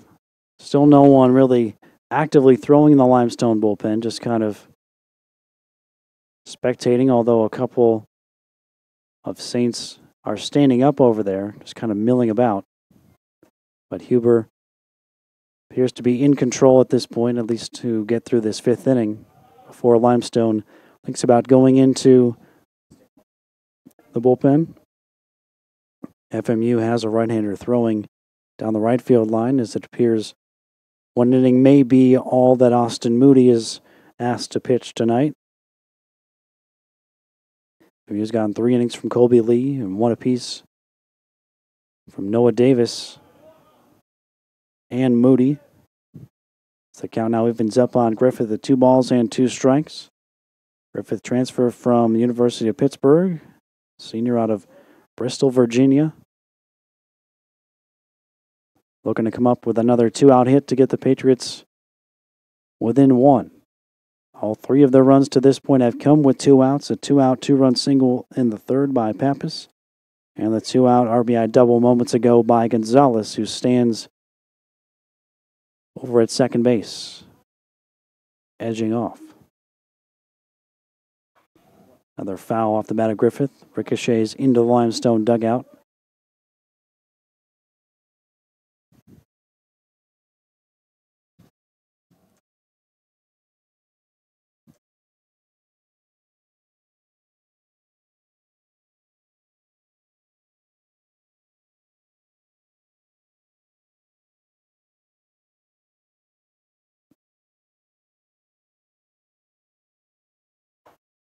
Good eye there by Griffith. He was tempted by the pitch outside of the zone, but the count will go full. C.J. Mackinson would be next if Griffith is able to reach to keep this Francis Marion fifth inning alive. And what is the club's second to last non-conference home game? Next Tuesday will be the last non-conference home game for FMU. 3-2. Thrown out into shallow left. Painton, the shortstop, drifts a couple of steps onto the grass to make the play, and the Patriots will strand a runner out in scoring position. They do get a run back on the Gonzalez double and trail at 5-3 as we go to the sixth on the Patriot Sports Network.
Six-five senior Warren Speck takes over on the hill for FMU here on the top of the sixth. Out of Shawnee, Kansas. Speck in his first season on the FMU baseball team, spent 2 seasons on the men's basketball team, including playing a big part on the 2018 run to the NCAA tournament for Coach Gary Edwards and the Patriots. Made a return trip to the NCAA tournament this spring. Speck will be facing Josh Evans to begin the sixth. Limestone leading at 5-3. On the season, Speck in 10 appearances, 1-1, ERA an even 7. It's fouled back by Evans. Giving up 13 hits in 9 innings, 10 runs, 7 of them earned, 13 strikeouts to 5 walks. Opponents hitting .333. Evans has the 1 RBI that doesn't belong to Cornell. RBI single back in the 4th. And Cornell has driven in the other 4 Saints runs tonight.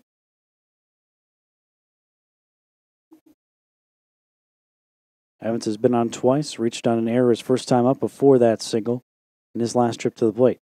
2 balls, 2 strikes. Speck came to FMU after spending time at Johnson City Community College near Kansas City in Kansas. That one's ripped to left for a base hit. Of course, on the Kansas side of the Kansas-Missouri border. A solid single by Josh Evans for his second hit of the night and the 6th overall for Limestone. The off man on for Limestone here in the 6th inning, bringing up the shortstop, Channing Payton. Payton is 0 for 2 with a pop-up and a strikeout. He scored the only run for Limestone a couple weeks ago when these two teams met, and Francis Marion was victorious 8-1. Shows bunt, pulls it back, and that one bounces right toward the FMU dugout. Didn't end up going in the dugout, but just about got there. It's another pass ball, which gets a runner to second as Evans moves up. Griffith goes out, and he'll hand deliver the baseball out to Speck and have a chat with the tall right-hander. They may not have been on the same page with the signs. That's often when you see a pass ball, it's because the catcher is expecting something else and can adjust to what the pitcher has thrown instead of what the catcher thinks is coming.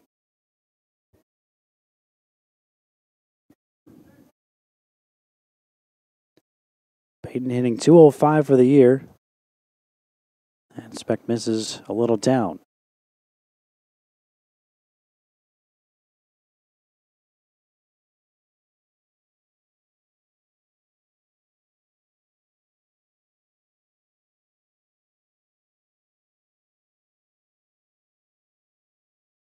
Popped up, and this one was going to get back out of play.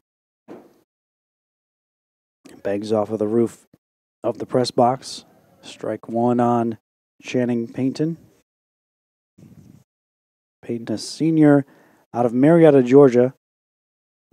Came to Limestone after playing at Catawba Valley Community College earlier in his collegiate career. Speck fires.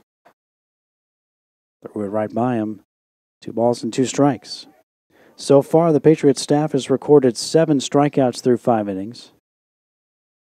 So they have kept with the theme of striking out more than a batter per inning.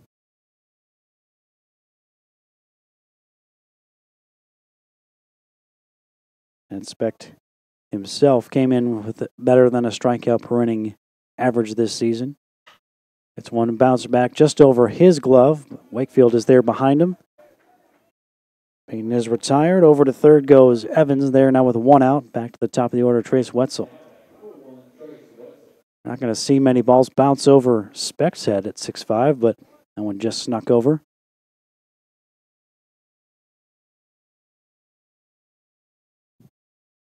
One for 3 for Trace Wetzel.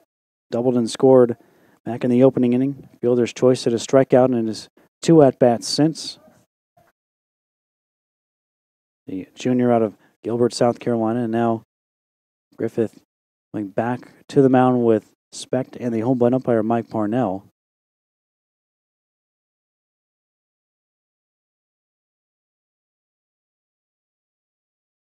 Not sure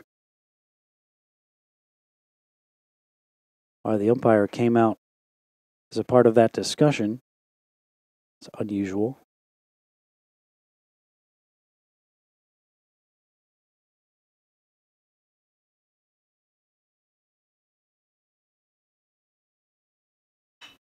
Ground ball, diving as Mackinson can't get it as it sneaks on through. Patriots had drawn their infield partially in, and it gets back up the middle. An RBI single for Trace Wetzel. 5th straight game against FMU in which Wetzel has had multiple hits, and he once again extends their lead to 3.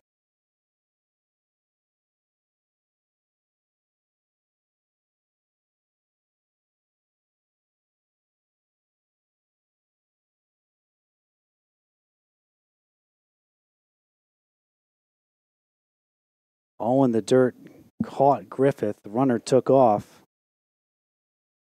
And Griffith stays down and is in obvious pain as Francis Marion athletic trainer Jennifer Geary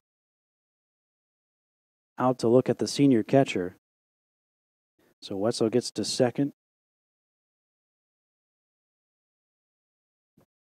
1-0 on Kronbach at the plate.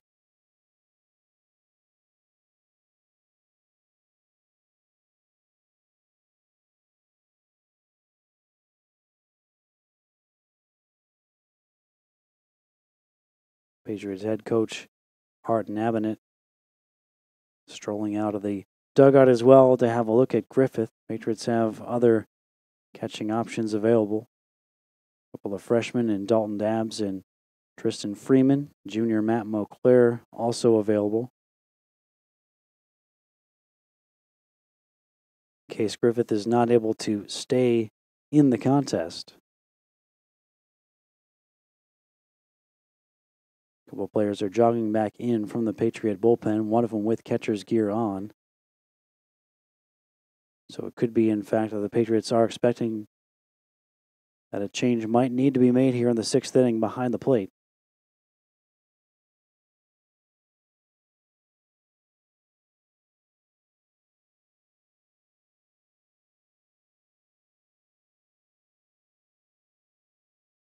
Griffith gets the helmet back on. Looks like he's going to replace the mask on his face as well, so it looks like he will stay in the game. Good sign there for FMU that he's able to continue. So after the wild pitch, Wetzel goes to second. There with one out in the inning. Limestone with a run across to extend their lead back to 3 at 6-3. 1-0 count on the right fielder, Brant Kronbach. He is 0 for 2, hit by a pitch and scored a run in the opening inning. Strikeout and a fielder's choice. Since then, he shows bunt, bunts it back to the mound. Speck will fire it to first. It'll get the runner over to third. It is the second out of the inning.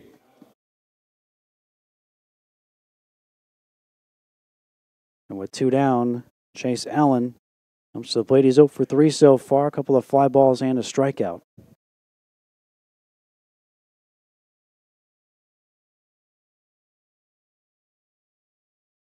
Allen 0 for 7 this season with a couple of strikeouts against Patriots pitching. Third baseman has had plenty of power. So Speck will have to be careful with a runner at third and 2 outs here. But as I mentioned before, there's plenty of power in this Limestone order. 35 home runs in 31 games this season. As a team, as Allen takes a strike, and he is the leader in both homers and runs batted in. 8 homers, 26 RBI. For Chase Allen, he's also the team leader in walks with 20. Speck deals. Blocked there by Griffith. Keeps it in front of him to keep Wetzel over at third base.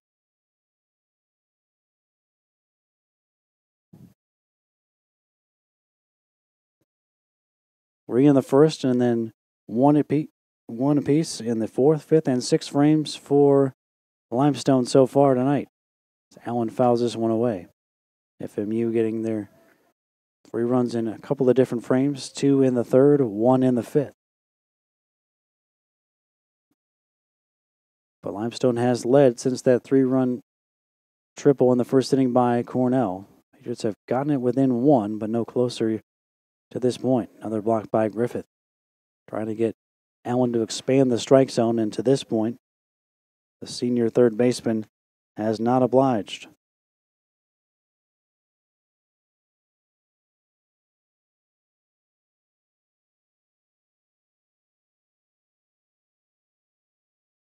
The 3-2. Do it again.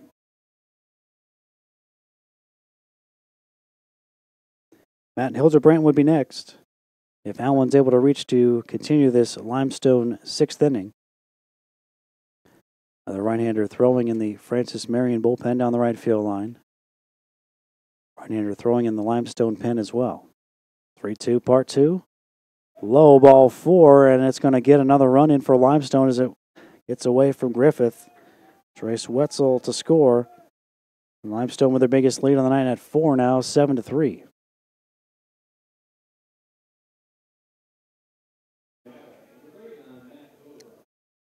Second wild pitch of the inning from Warren Speck, and it might be his final pitch of the night. As Arden Avenant is making his way to the mound again. for FMU with 2 outs here in the 6th inning and a runner at first base after Allen walks for the 21st time this season. And Wetzel scores for the 2nd time tonight.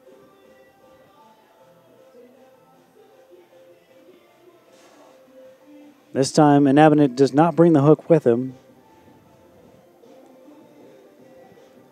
So Specht will have an opportunity to try to finish this 6th inning on his own here. Matt Hildebrandt coming to the plate. He has walked, flown out, and struck out so far. Officially 0 for 2 at the plate with 1 run scored.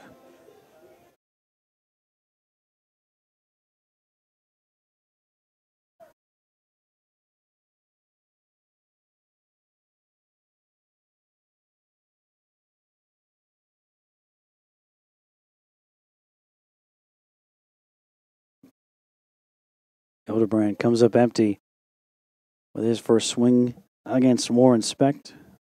Has had swing and miss stuff at times this season, but as several of the Francis Marion pitchers occasionally has gotten a little wild. Quickly though, ahead here of Hildebrandt, 0-2.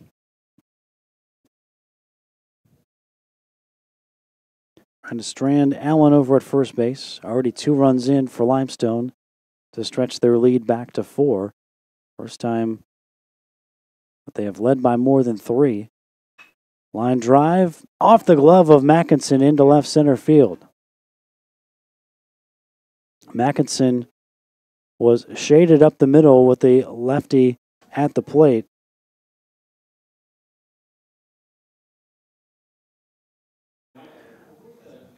But the line drive gets into left center field.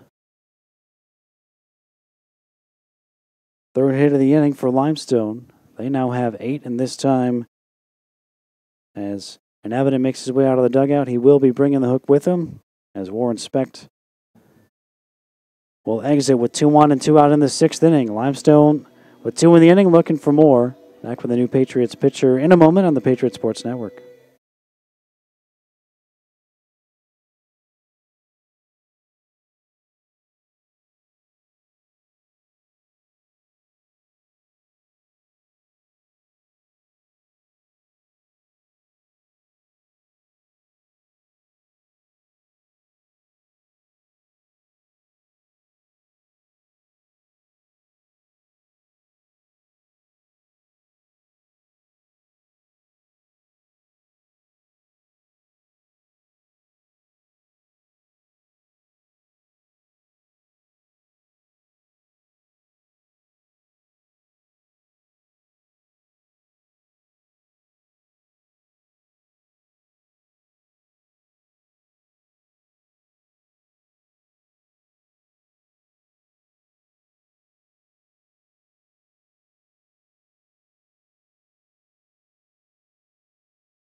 Christian Umflett takes over for FMU, 2 on, 2 out. Top of the 6th, Limestone 2 runs in the inning.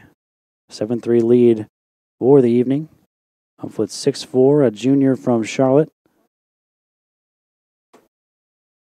13th appearance of the season, tied with fellow junior righty Ethan Meese for the most by a Patriot reliever this season. Gets a swing and a miss from Benjamin Huber to begin his evening. Huber singled and scored last inning. He's 1 for 3 overall tonight. Umflett now 4th all-time in career relief appearances at FMU, with this being his 50th here tonight. Trying to straighten a couple of runners here on the Limestone 6th and misses low and away. Out at second is Allen. Hildebrand at first. 1 run is scored on a wild pitch, and Trace Wetzel has an RBI single to get Limestone 6th and 7th runs across here in this 2-run 6th.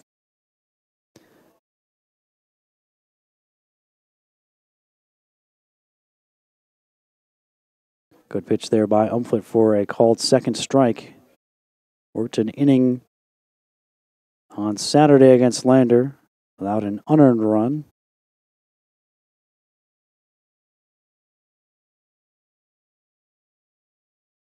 Ended a streak of 4 consecutive outings in which he had not allowed a run.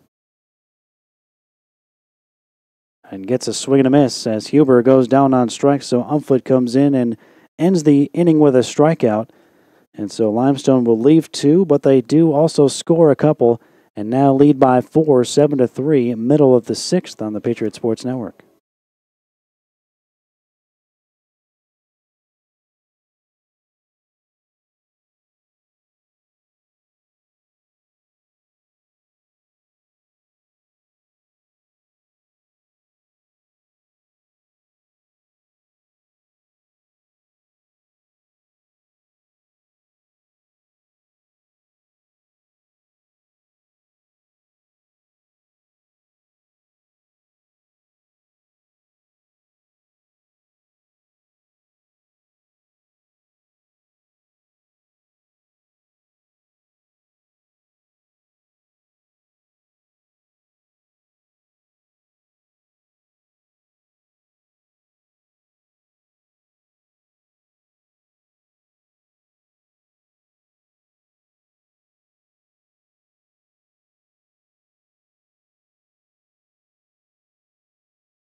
C.J. Mackinson will get things started for FMU. Bottom of the 6th. Trailing Limestone 7-3. Trey Huber came in having only worked as many as an inning and 2/3 so far this season in any of his outings, but 5 innings so far tonight. There is action behind him in the Limestone pen. A right-hander is throwing, but Huber at least gets the ball to start this 6th inning against Mackinson, who cuts and misses. He's 0 for 2 with a strikeout and a bounce out to short in his first 2 trips to the plate tonight.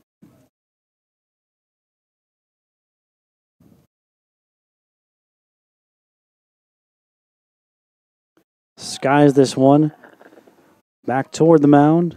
First base side, Huber, Benjamin Huber that is, comes over, and the first baseman makes the catch to retire Mackinson to begin the bottom of the 6th. That'll bring up Wakefield, who bunted his way aboard last time up. 1 for 2. Patriots do have 8 hits, but they've only been able to get 3 runs out of them. 3 of the hits came consecutively in the 3rd to get 2 runs across as Wakefield just gets out of the way. Wakefield now 3 for 6 this season against Limestone. He's hitting .339 for the year, entering play tonight. Takes it outside. 5th start of the season at second base. Patriots going with the same alignment they used Sunday's win over Lander, with Wakefield at second and Wadsworth at third. Wakefield has seen most of his playing time come at third base, but with the big game that Wadsworth put together on Sunday, given an opportunity to get right back out there here tonight. Trey Huber deals a 3-0. Wakefield taking until he got a strike. And he got one there, 3-1. Wadsworth waiting on deck for FMU.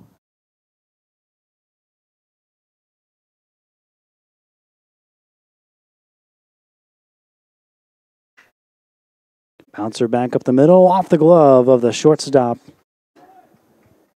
Payton and into the outfield. It'll be the first error for Limestone tonight. Patriots have made one as well. And see if FMU can take advantage. Limestone was not able to take advantage of the Patriots' error.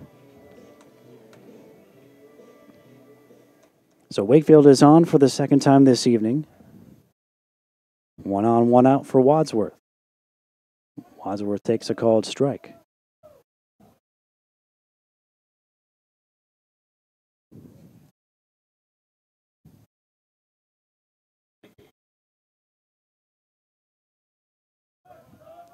Wakefield almost decided to take off on that pitch in the dirt, and in trying to stop himself, almost wiped out a few feet off of first base. If he had fallen, that might have turned into the second out, but he was able to stay back up and get back to the base. Swing and a miss by Wadsworth. 1-2 the count. Right-hander continues to throw in that Limestone pen as Wadsworth sends one out into right. Cronbach settling under it. 2 gone. And that's back to the top of the order, Will Hardy. Hardy 0 for 3, looking to keep that 14-game on-base streak alive.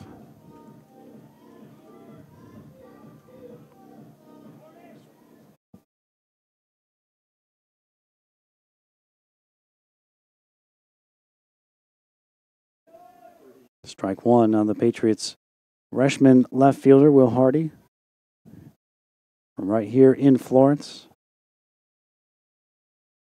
Graduate of South Florence High School. Waiting on the strike one from Trey Huber. Down and away, good stop by Williams. If it got by him, Wakefield definitely would have moved up into scoring position. The Patriots in need of base runners here in the mid to late innings, looking to erase a 4-run deficit. They have trailed since the opening inning. Trailed by as many as 4 as they do now. They've gotten as close as within 3-2.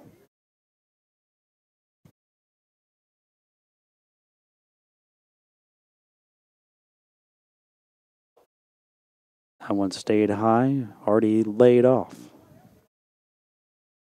3 balls and a strike on Hardy with Hinnant waiting in the on-deck circle. He's been on once in his 3 trips. Hardy pops it up.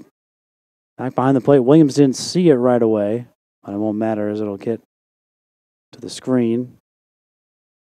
Full count on Hardy.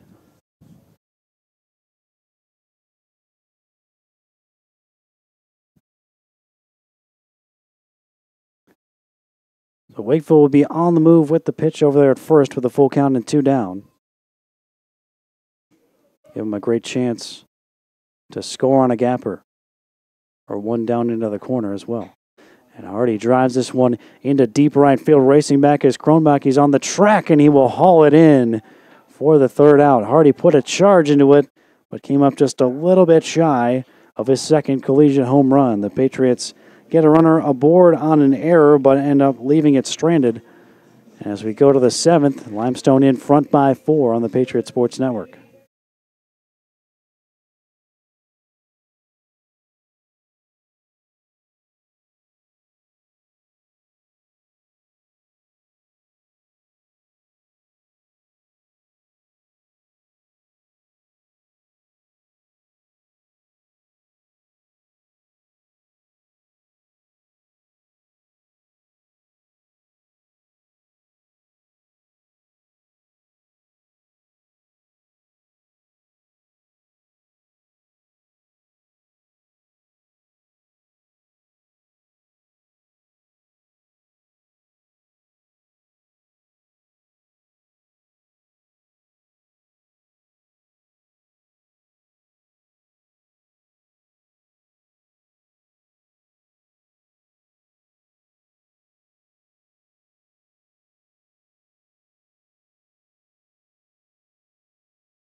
After striking out Benjamin Huber to end the 6th inning, Christian Umflett back out there for his first full inning of work. Here on the top of the 7th, trying to keep the Patriots deficit at 4. His first pitch to Cornell runs a little bit inside. Cornell has driven in 4 of the 7 Saints runs. 3-run triple in the opening inning. Then an RBI double back in the 5th. He's also been hit by a pitch and scored a run back in the 4th. So he has been doing a lot of the damage for Limestone, responsible for 5 of the 7 runs in one way or another.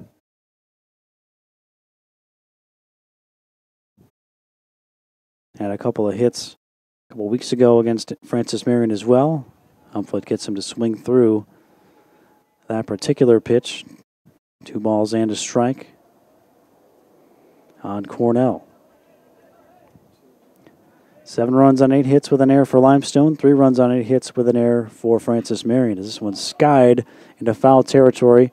First base side, Pappas and Griffith coming over. Pappas makes the catch in foul territory for round number 1. He reached back a little late in the proceedings.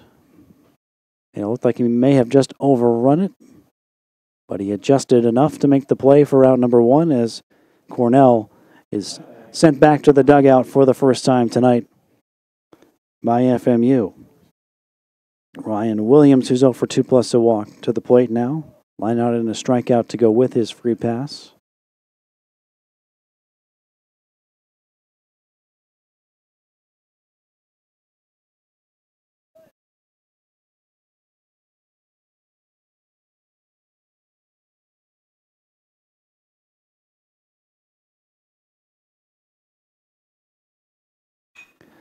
So it's slammed foul out of play by Williams. This weekend, FMU at 9th ranked North Georgia. 6 o'clock start on Friday, 2 on Saturday, 1 on Sunday against the Nighthawks. We'll come into that series atop the conference standings at 10-5. FMU tied for 6th at 10-8. Almost identical to the last pitch, as Umflett gets ahead in the count of 0-2 strikes on Ryan Williams. Williams, a junior out of Rich Square, North Carolina.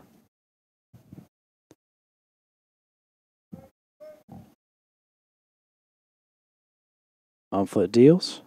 Swing and a miss. Got him to go down to a knee to fish for that one. Came up empty. 2 strikeouts for Umflett now in the space of the 3 hitters that he's faced. He's retired them all. It'll bring up Evans now with the bases empty and 2 outs. A chance for Umflett to get the Patriot offense right back out there. Hinnant, Taylor, and Pappas, the 2-3-4 hitters, will be scheduled to come up for FMU in the bottom of the 7th inning. Umflett fires in a strike. Evans has been on base all 3 times. The first time up, he tried to bunt his way aboard, and Colby Lee he did the hard part, fielding the bunt, but then made a throwing error to allow Evans to reach. And then singles in each of the last 2 at-bats for Evans. He has driven in 1 and scored another tonight for the Saints. But he's behind the count here, 0-2 to Umflett. So can retire the side in order. It would be the second time FMU has done that. Colby Lee did it back in the 3rd. Evans not interested. And that Umflett delivery.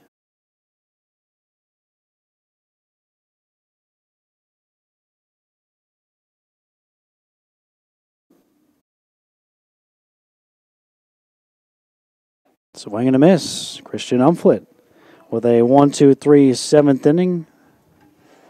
He's retired all 4 he has faced, including 3 via the strikeout. Time to stand up and stretch here in Florence. Limestone 7, FMU 3.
New pitcher for Limestone is Tyler Zach, 6'1" junior from Tacoola, Georgia.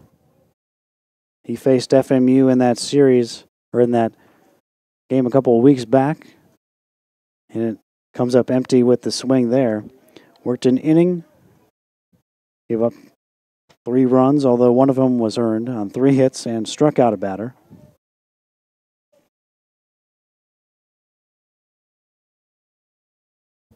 Strike 2 pitch to Hinnant. High bouncer towards short. Low throw is dug out by Huber. And Payton throws out Hinnant. 1 up and 1 down here in the bottom of the 7th. A transfer from Cleveland State Community College for the season. Zach is 0-1 with 8.03 ERA. 9 appearances, 8 of them in relief.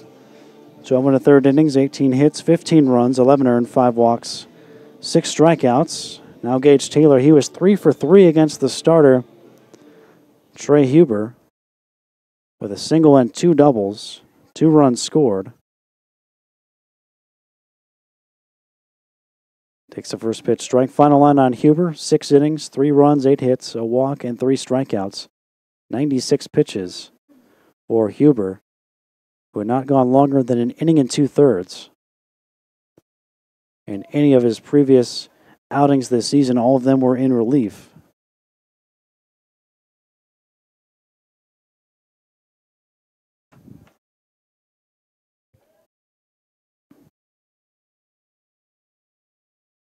Just missed on Taylor, who went 0 for 1 against Zach when the Patriots faced him a couple weeks ago.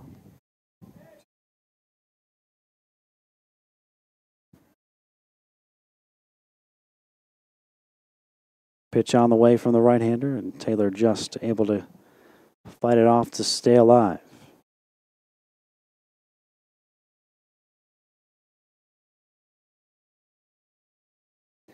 Taylor with 3 of FMU's 8 hits.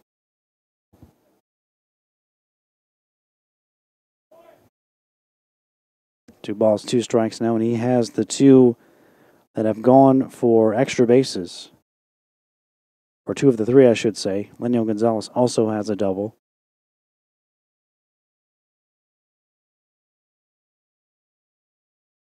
Breaking ball, called, 3rd strike.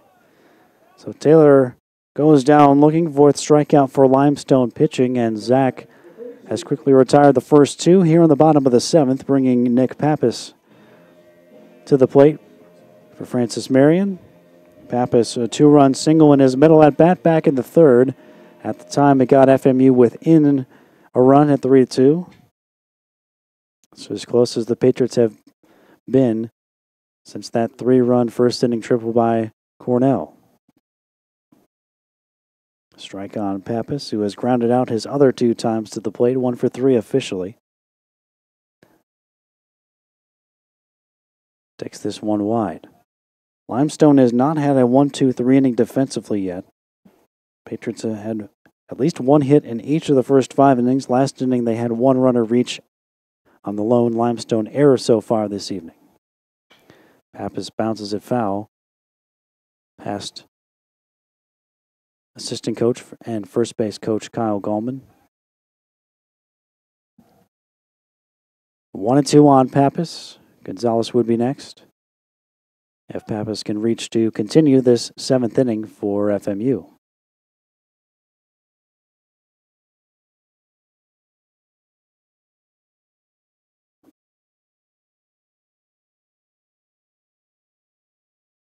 Zach deals. Pappas drills this one into deep right. It's not coming back. A no-doubter for Nick Pappas, his 2nd home run of the season on a hanging breaking ball, 7-4.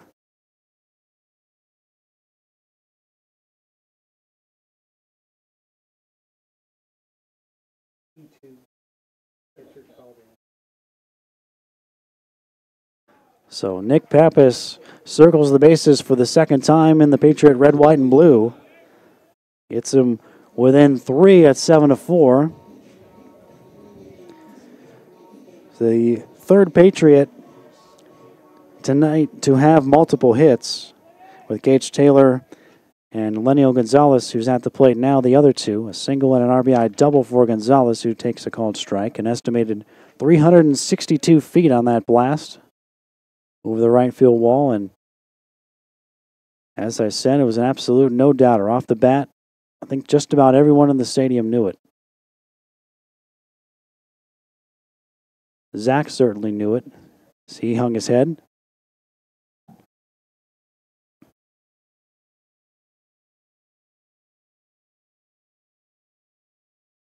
That one inside on Gonzalez. 23 runs batted in now for the Francis Marion designated hitter after his 5th inning run-scoring double that brought home Gage Taylor.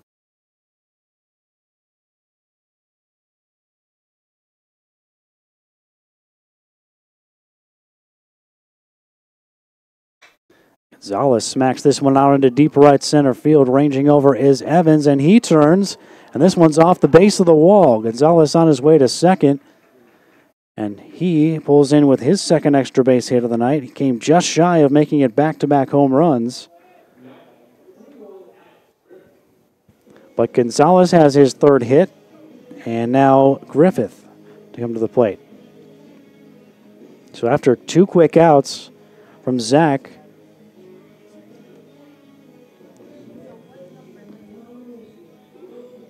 the Patriots have had some great swings against him here with 2 outs, and the home run by Pappas has kept the theme of 2-out runs going for FMU. All 4 of their runs tonight have come with 2 outs. Pappas has driven in 3 of them. Gonzalez the other. Now Griffith an opportunity with Gonzalez in scoring position and 2 down here to get FMU even a little bit closer. He takes one a little low. Griffith has already extended his hitting streak to 9 in a row, a personal best for the season. Did so with a second inning single. 1 for 3 officially for the senior out of Bristol, Virginia. Breaking ball dipped down south of the knees of Griffith. 2 balls, no strikes. More action has begun in the Limestone pen down the left field line. Likewise for FMU down the right field line in their bullpen. Griffith takes a strike. He did not face Zach in that meeting a couple weeks back. Did homer in that game, but that was against the starter Marcus Johnson. Johnson pitched last night for Limestone, got the win. Struck out 10, tying a program record. It's outside on Griffith, 3 balls and a strike. C.J. Mackinson, who was due for a big-time hit, lurking in the on-deck circle.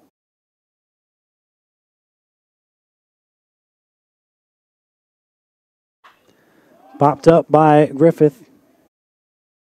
Evans, the center fielder, almost colliding there with the right fielder, Kronbach. It's in the glove of Kronbach for the 3rd out. Evans ended up on the ground, but the inning does end. Patriots get one back on the Pappas home run. It's 7-4 Limestone as we go to the 8th on the Patriot Sports Network.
Six-foot junior right-hander Will Tax, a native of Columbia, takes over for the Patriots here in the top of the 8th inning. He'll be facing the 9-1-2 hitters, Channing Payton, Trace Wetzel, and Brant Kronbach. Tax, 3.38 ERA. This will be his 8th appearance of the season. 8 innings, 8 hits allowed, 7 runs. 3 of them earned, walked 7, struck out 9. Opponents hitting .250. Payton steps to the dish, 0 for 3 on the night. Pop-up, strikeout, ground out. Nice work by Christian Umflett. Retired all 4 batters he faced tonight, including 3 via the strikeout. See if Tax can pick up where he left off. with now a 3-run game after the Pappas home run in the bottom of the 7th. Tack's first pitch here in the 8th is downstairs. 1-0. Tax making his 4th career appearance against Limestone. In the previous 3, a total of 2 1/3 innings, 2 hits allowed and a strikeout. Has not faced Paynton before, but he has faced Wetzel, who's on deck once.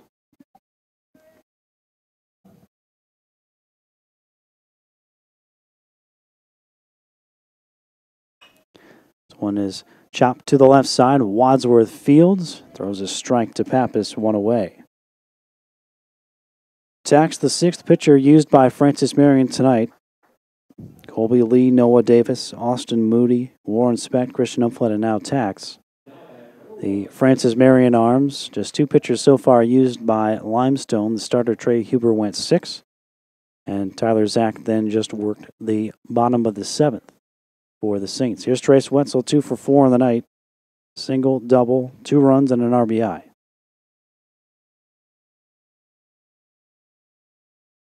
One for 1 with an RBI single against Tax. In their one previous encounter, it looked like the home plate umpire, Mike Parnell, was about to call that a strike, and then Griffith had it pop out of his mitt. And either he wasn't going to call it a strike or he changed his mind. 1-0 on Wetzel.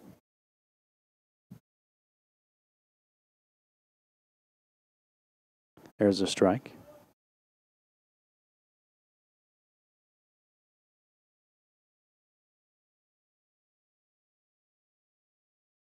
Tax last season a 4.09 ERA and 14 relief appearances. Out of the FMU bullpen, this one is lifted out into shallow right, back of first. Pappas trying to make an over-the-shoulder catch, and he grabs it for out number 2. Looked like that one might be in no man's land, but a nice job by Pappas. 2 up, 2 down for Tax here in the top of the 8th. And now Brant Kronbach to the plate. 0 for 2 officially. Was hit by a pitch and scored in the first. Since then, a strikeout, a fielder's choice, and a sacrifice bunt.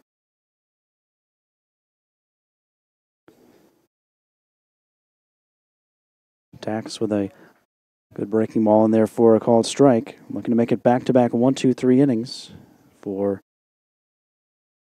FMU pitching.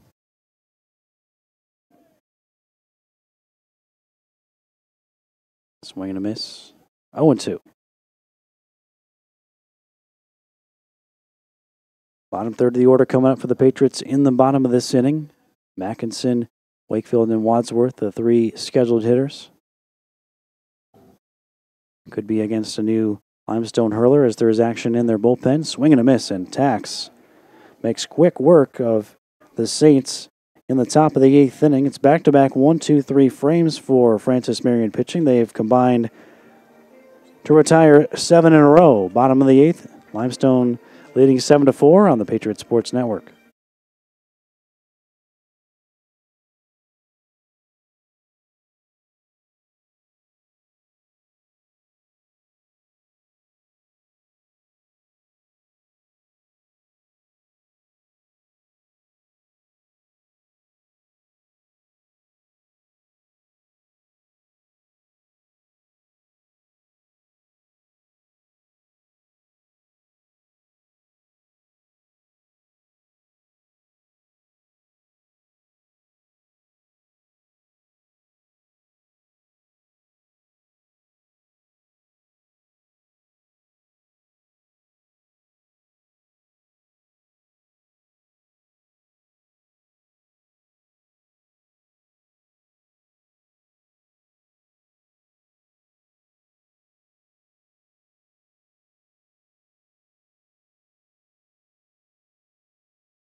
C.J. Mackinson leads off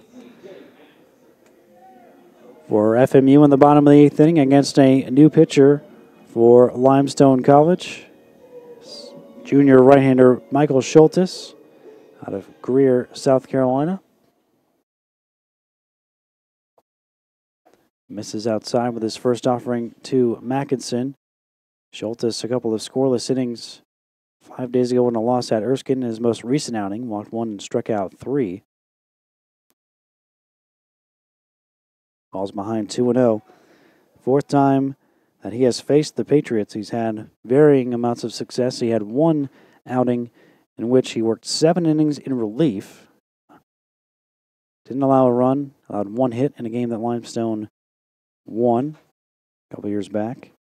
But overall, in 9 2/3 innings, he's allowed 10 runs against FMU, 8 of them earned. So his other 2 outings, other than that 7 scoreless inning relief appearance, the Patriots have knocked him around a little bit.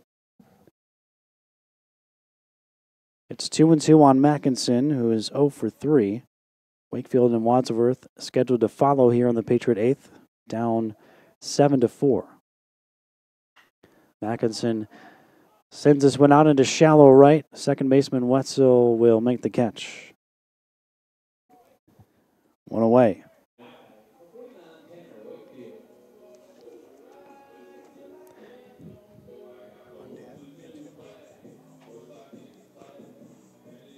Schultes making his 11th appearance of the season for Limestone tonight. He entered with an 0-1 record, a 4.63 ERA, 19 hits allowed in 23 1/3, 14 runs, 12 of them earned, and 29 strikeouts to 6 walks. Comfortably above a strikeout per inning and more than 6 strikeouts for every walk that he's allowed this season. Heck of a ratio as this one's fouled off by Wakefield. He's been on each of his last 2 times on a bunt single and an error. 1 for 3 officially for Wakefield.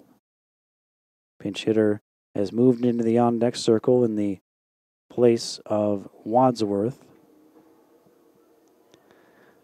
Strike 3 on Wakefield, but the catcher dropped it, so he has to throw down to complete the strikeout, which he does. And so Schultes quickly dispatches the first 2 Patriots here in the 8th. And it'll bring up the pinch hitter, Brett Kemp. So Kemp pinch hitting for Wadsworth. Would expect that might mean that Wakefield will move from second to third and that Grayson Cottingham would come off the bench to play second when we get to the 9th. First things first for Brett Kemp. Takes a called strike here. Kemp had a pinch hit, run-scoring base hit against Lander on Sunday. That 8-2 victory over the Bearcats. Wadsworth ends his night 0 for 3 at the plate. Kemp takes strike 2. He's a freshman out of Wilmington, North Carolina.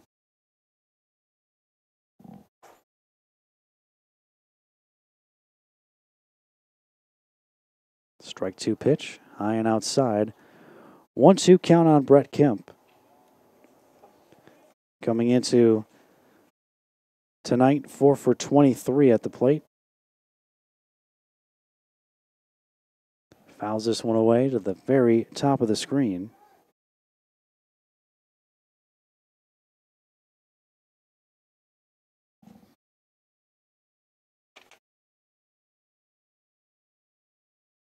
One and two on Kemp. Schultes fires.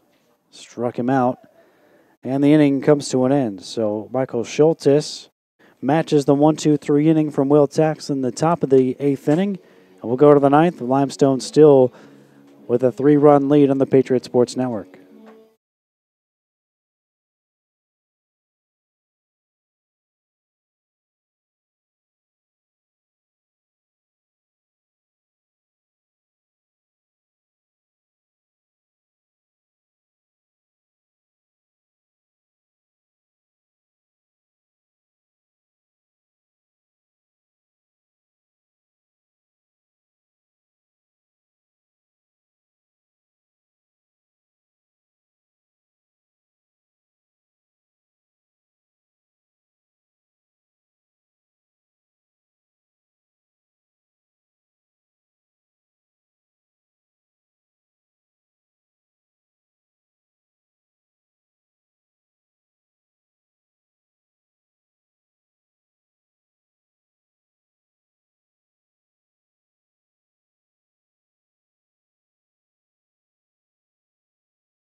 back to work for Will Tax in the ninth. Chase Allen will lead off against him. The anticipated defensive changes have been made. Tanner Wakefield moves from second to third. Take over for Fred, who was lifted for the pinch hitter. And Grayson Cottingham checks into the game for FMU to play second base. So the infield now Wakefield at third, Mackinson still at short, Cottingham at second, Pappas still at first. Flown out into right by Allen. And it drifts a couple of baby steps backwards and to his right to haul it in. Allen is now 0 for 4 plus a walk for the night. And Will Tax has retired all 4 Saints that he has faced.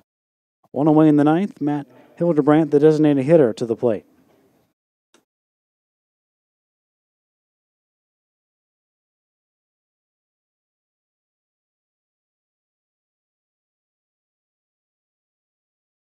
Hildebrandt 1 for 3.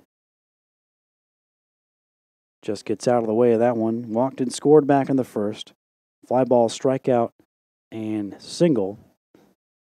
His other trips.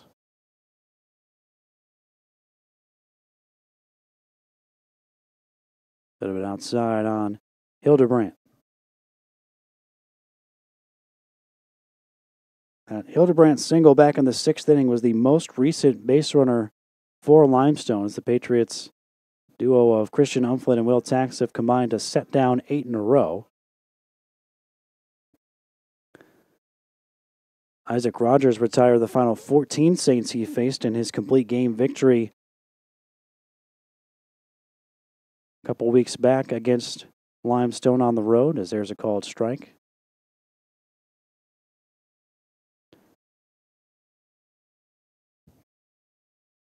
Two balls, 2 strikes on Hildebrandt. Benjamin Huber on deck for the Saints. This one's lifted out of shallow right. Cottingham reaches back and makes the catch. He was already playing out there in shallow right with the shift on. And the defensive alignment works to perfection for FMU there as Cottingham makes a nice play for the second out to take a potential second hit of the night away from Hildebrandt. And with 2 down, it's Benjamin Huber who will try to keep it from being 3 straight 1-2-3 innings for Francis Marion pitching. Not only has Tax all 5 he's faced, he's been efficient about it. Just 16 pitches to get 5 outs. He misses with his first 2 Huber. 1 for 4, single and a run back in the 5th. Couple of strikeouts and a fly ball. His other 3 trips to the dish tonight.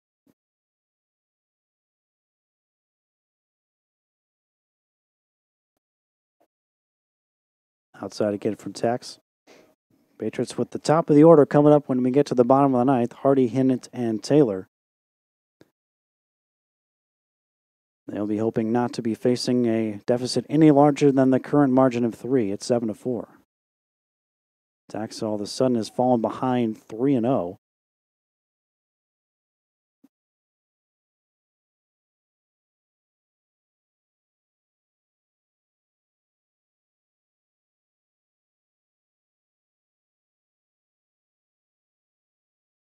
There's a strike from Tax. There is action in the Limestone pen.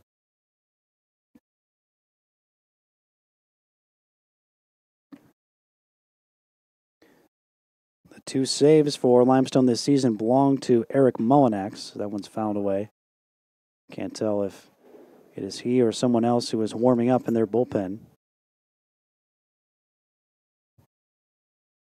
But the way that Schultes came in that 8th inning, it could possibly be he is just sent out there for a second inning to try to lock down what would be his first save of the season. And it's a called 3rd strike, so Will Tax goes from behind 3-0 to firing 3 straight strikes and picking up his second 1-2-3 inning in a row. Last call for Francis Marion, down by 3 here to Limestone on the Patriot Sports Network.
Senior righty Eric Mullinax takes over out of Greenville, South Carolina to face the top of the Patriots order here in the bottom of the ninth. 7-4 Limestone leading.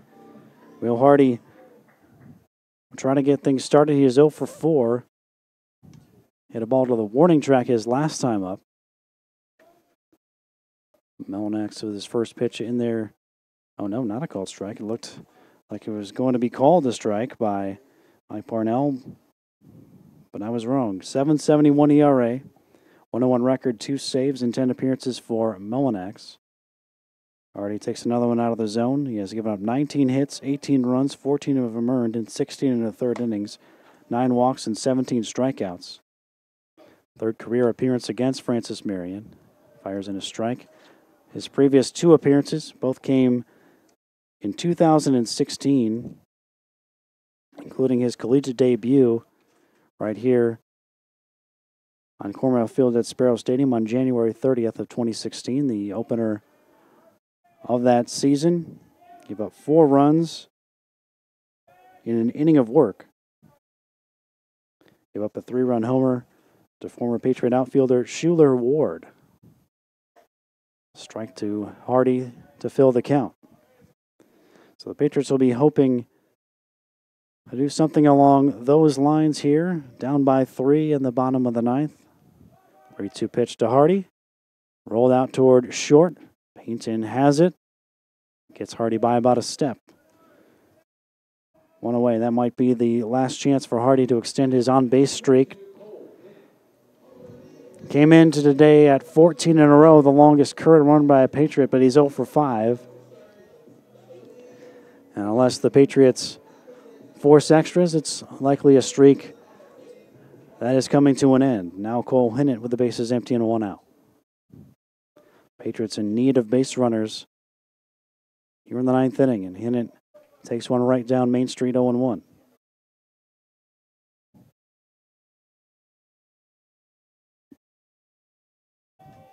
Onyx got a 4-inning save in the win at Erskine on Saturday that broke the 8-game Limestone losing skid. And then won again yesterday. So looking for 3 straight wins are the Saints. The 0-2 pitch to Hinnant. Check swing. He went around, according to the home plate umpire, Mike Parnell. And the first 2 Patriots are gone here in the bottom of the ninth, and it's up to Gage Taylor. He's had one of the bigger nights for FMU at the plate. He's 3 for 4 with a couple of doubles and 2 runs. Patriots have him right where they want him. All 4 of their runs have come with 2 outs. A 2-run single by Pappas with 2 outs in the 3rd. A 2-out RBI double by Lenio Gonzalez in the 5th. And then the Pappas solo shot with 2 outs in the bottom of the 7th as Taylor takes 1 low. The Patriots still need to get 2 runners on base, though, to bring the tying run to the plate. Taylor takes a strike.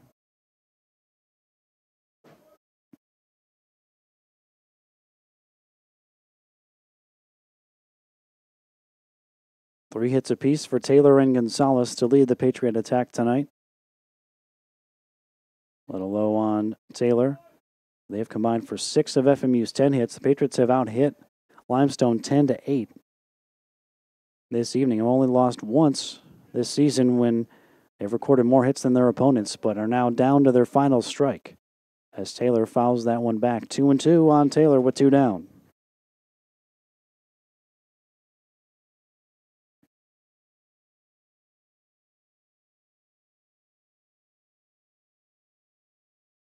The 2-2. Taylor high chopper out to Payton at short. He runs well, and he is going to, well, it's thrown away. It was going to be very close at first base.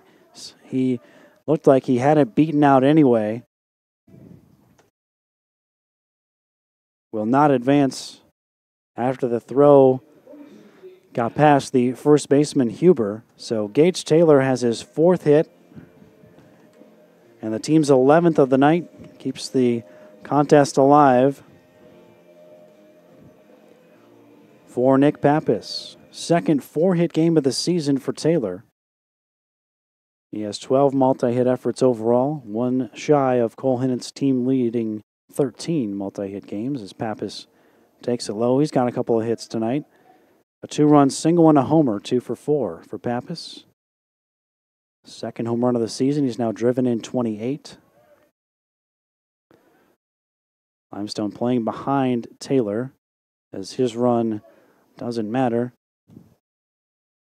Limestone with that 3-run advantage here with just 1 out left to get to put this one in the win column. Ball and a strike on Nick Pappas.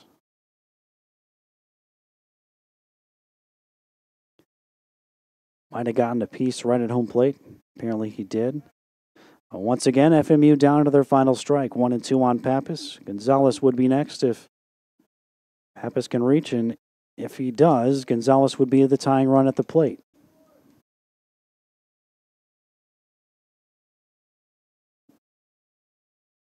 Molinak deals. Taylor goes. Called third strike on the outside part of the plate. And that will do it. So Eric Molinak gives up a 2-out single.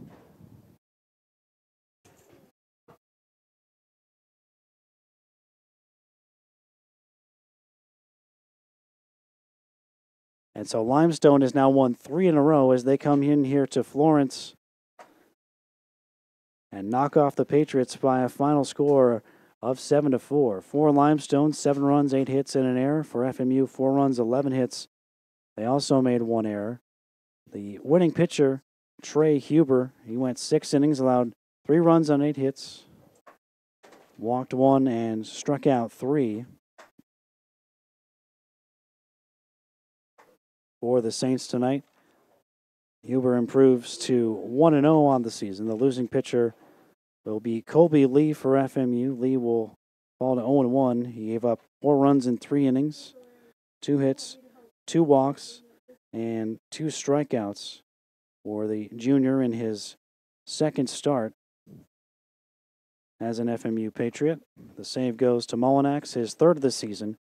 Worked a scoreless 9th inning for Limestone. 497 the attendance here on Cornell Field at Sparrow Stadium, and the time of the ball game 2 hours and 47 minutes. So with the win, Limestone improves to 10-22 and earns a split of the season series with Francis Marion, while the Patriots are now 19-12, 13-9 here at home. They will now hit the road for a 3-game Peach Belt Conference series this weekend at 9th-ranked North Georgia, starting at Friday at 6 o'clock. They will play Saturday at 2 and Sunday at 1 before returning home here to face Queens next Tuesday, April 2nd at 6 o'clock. That is our next Patriots Sports Network broadcast here. So thanks for watching and listening. Patriots fall 7-4 to Limestone. Join us again Tuesday on the Patriots Sports Network.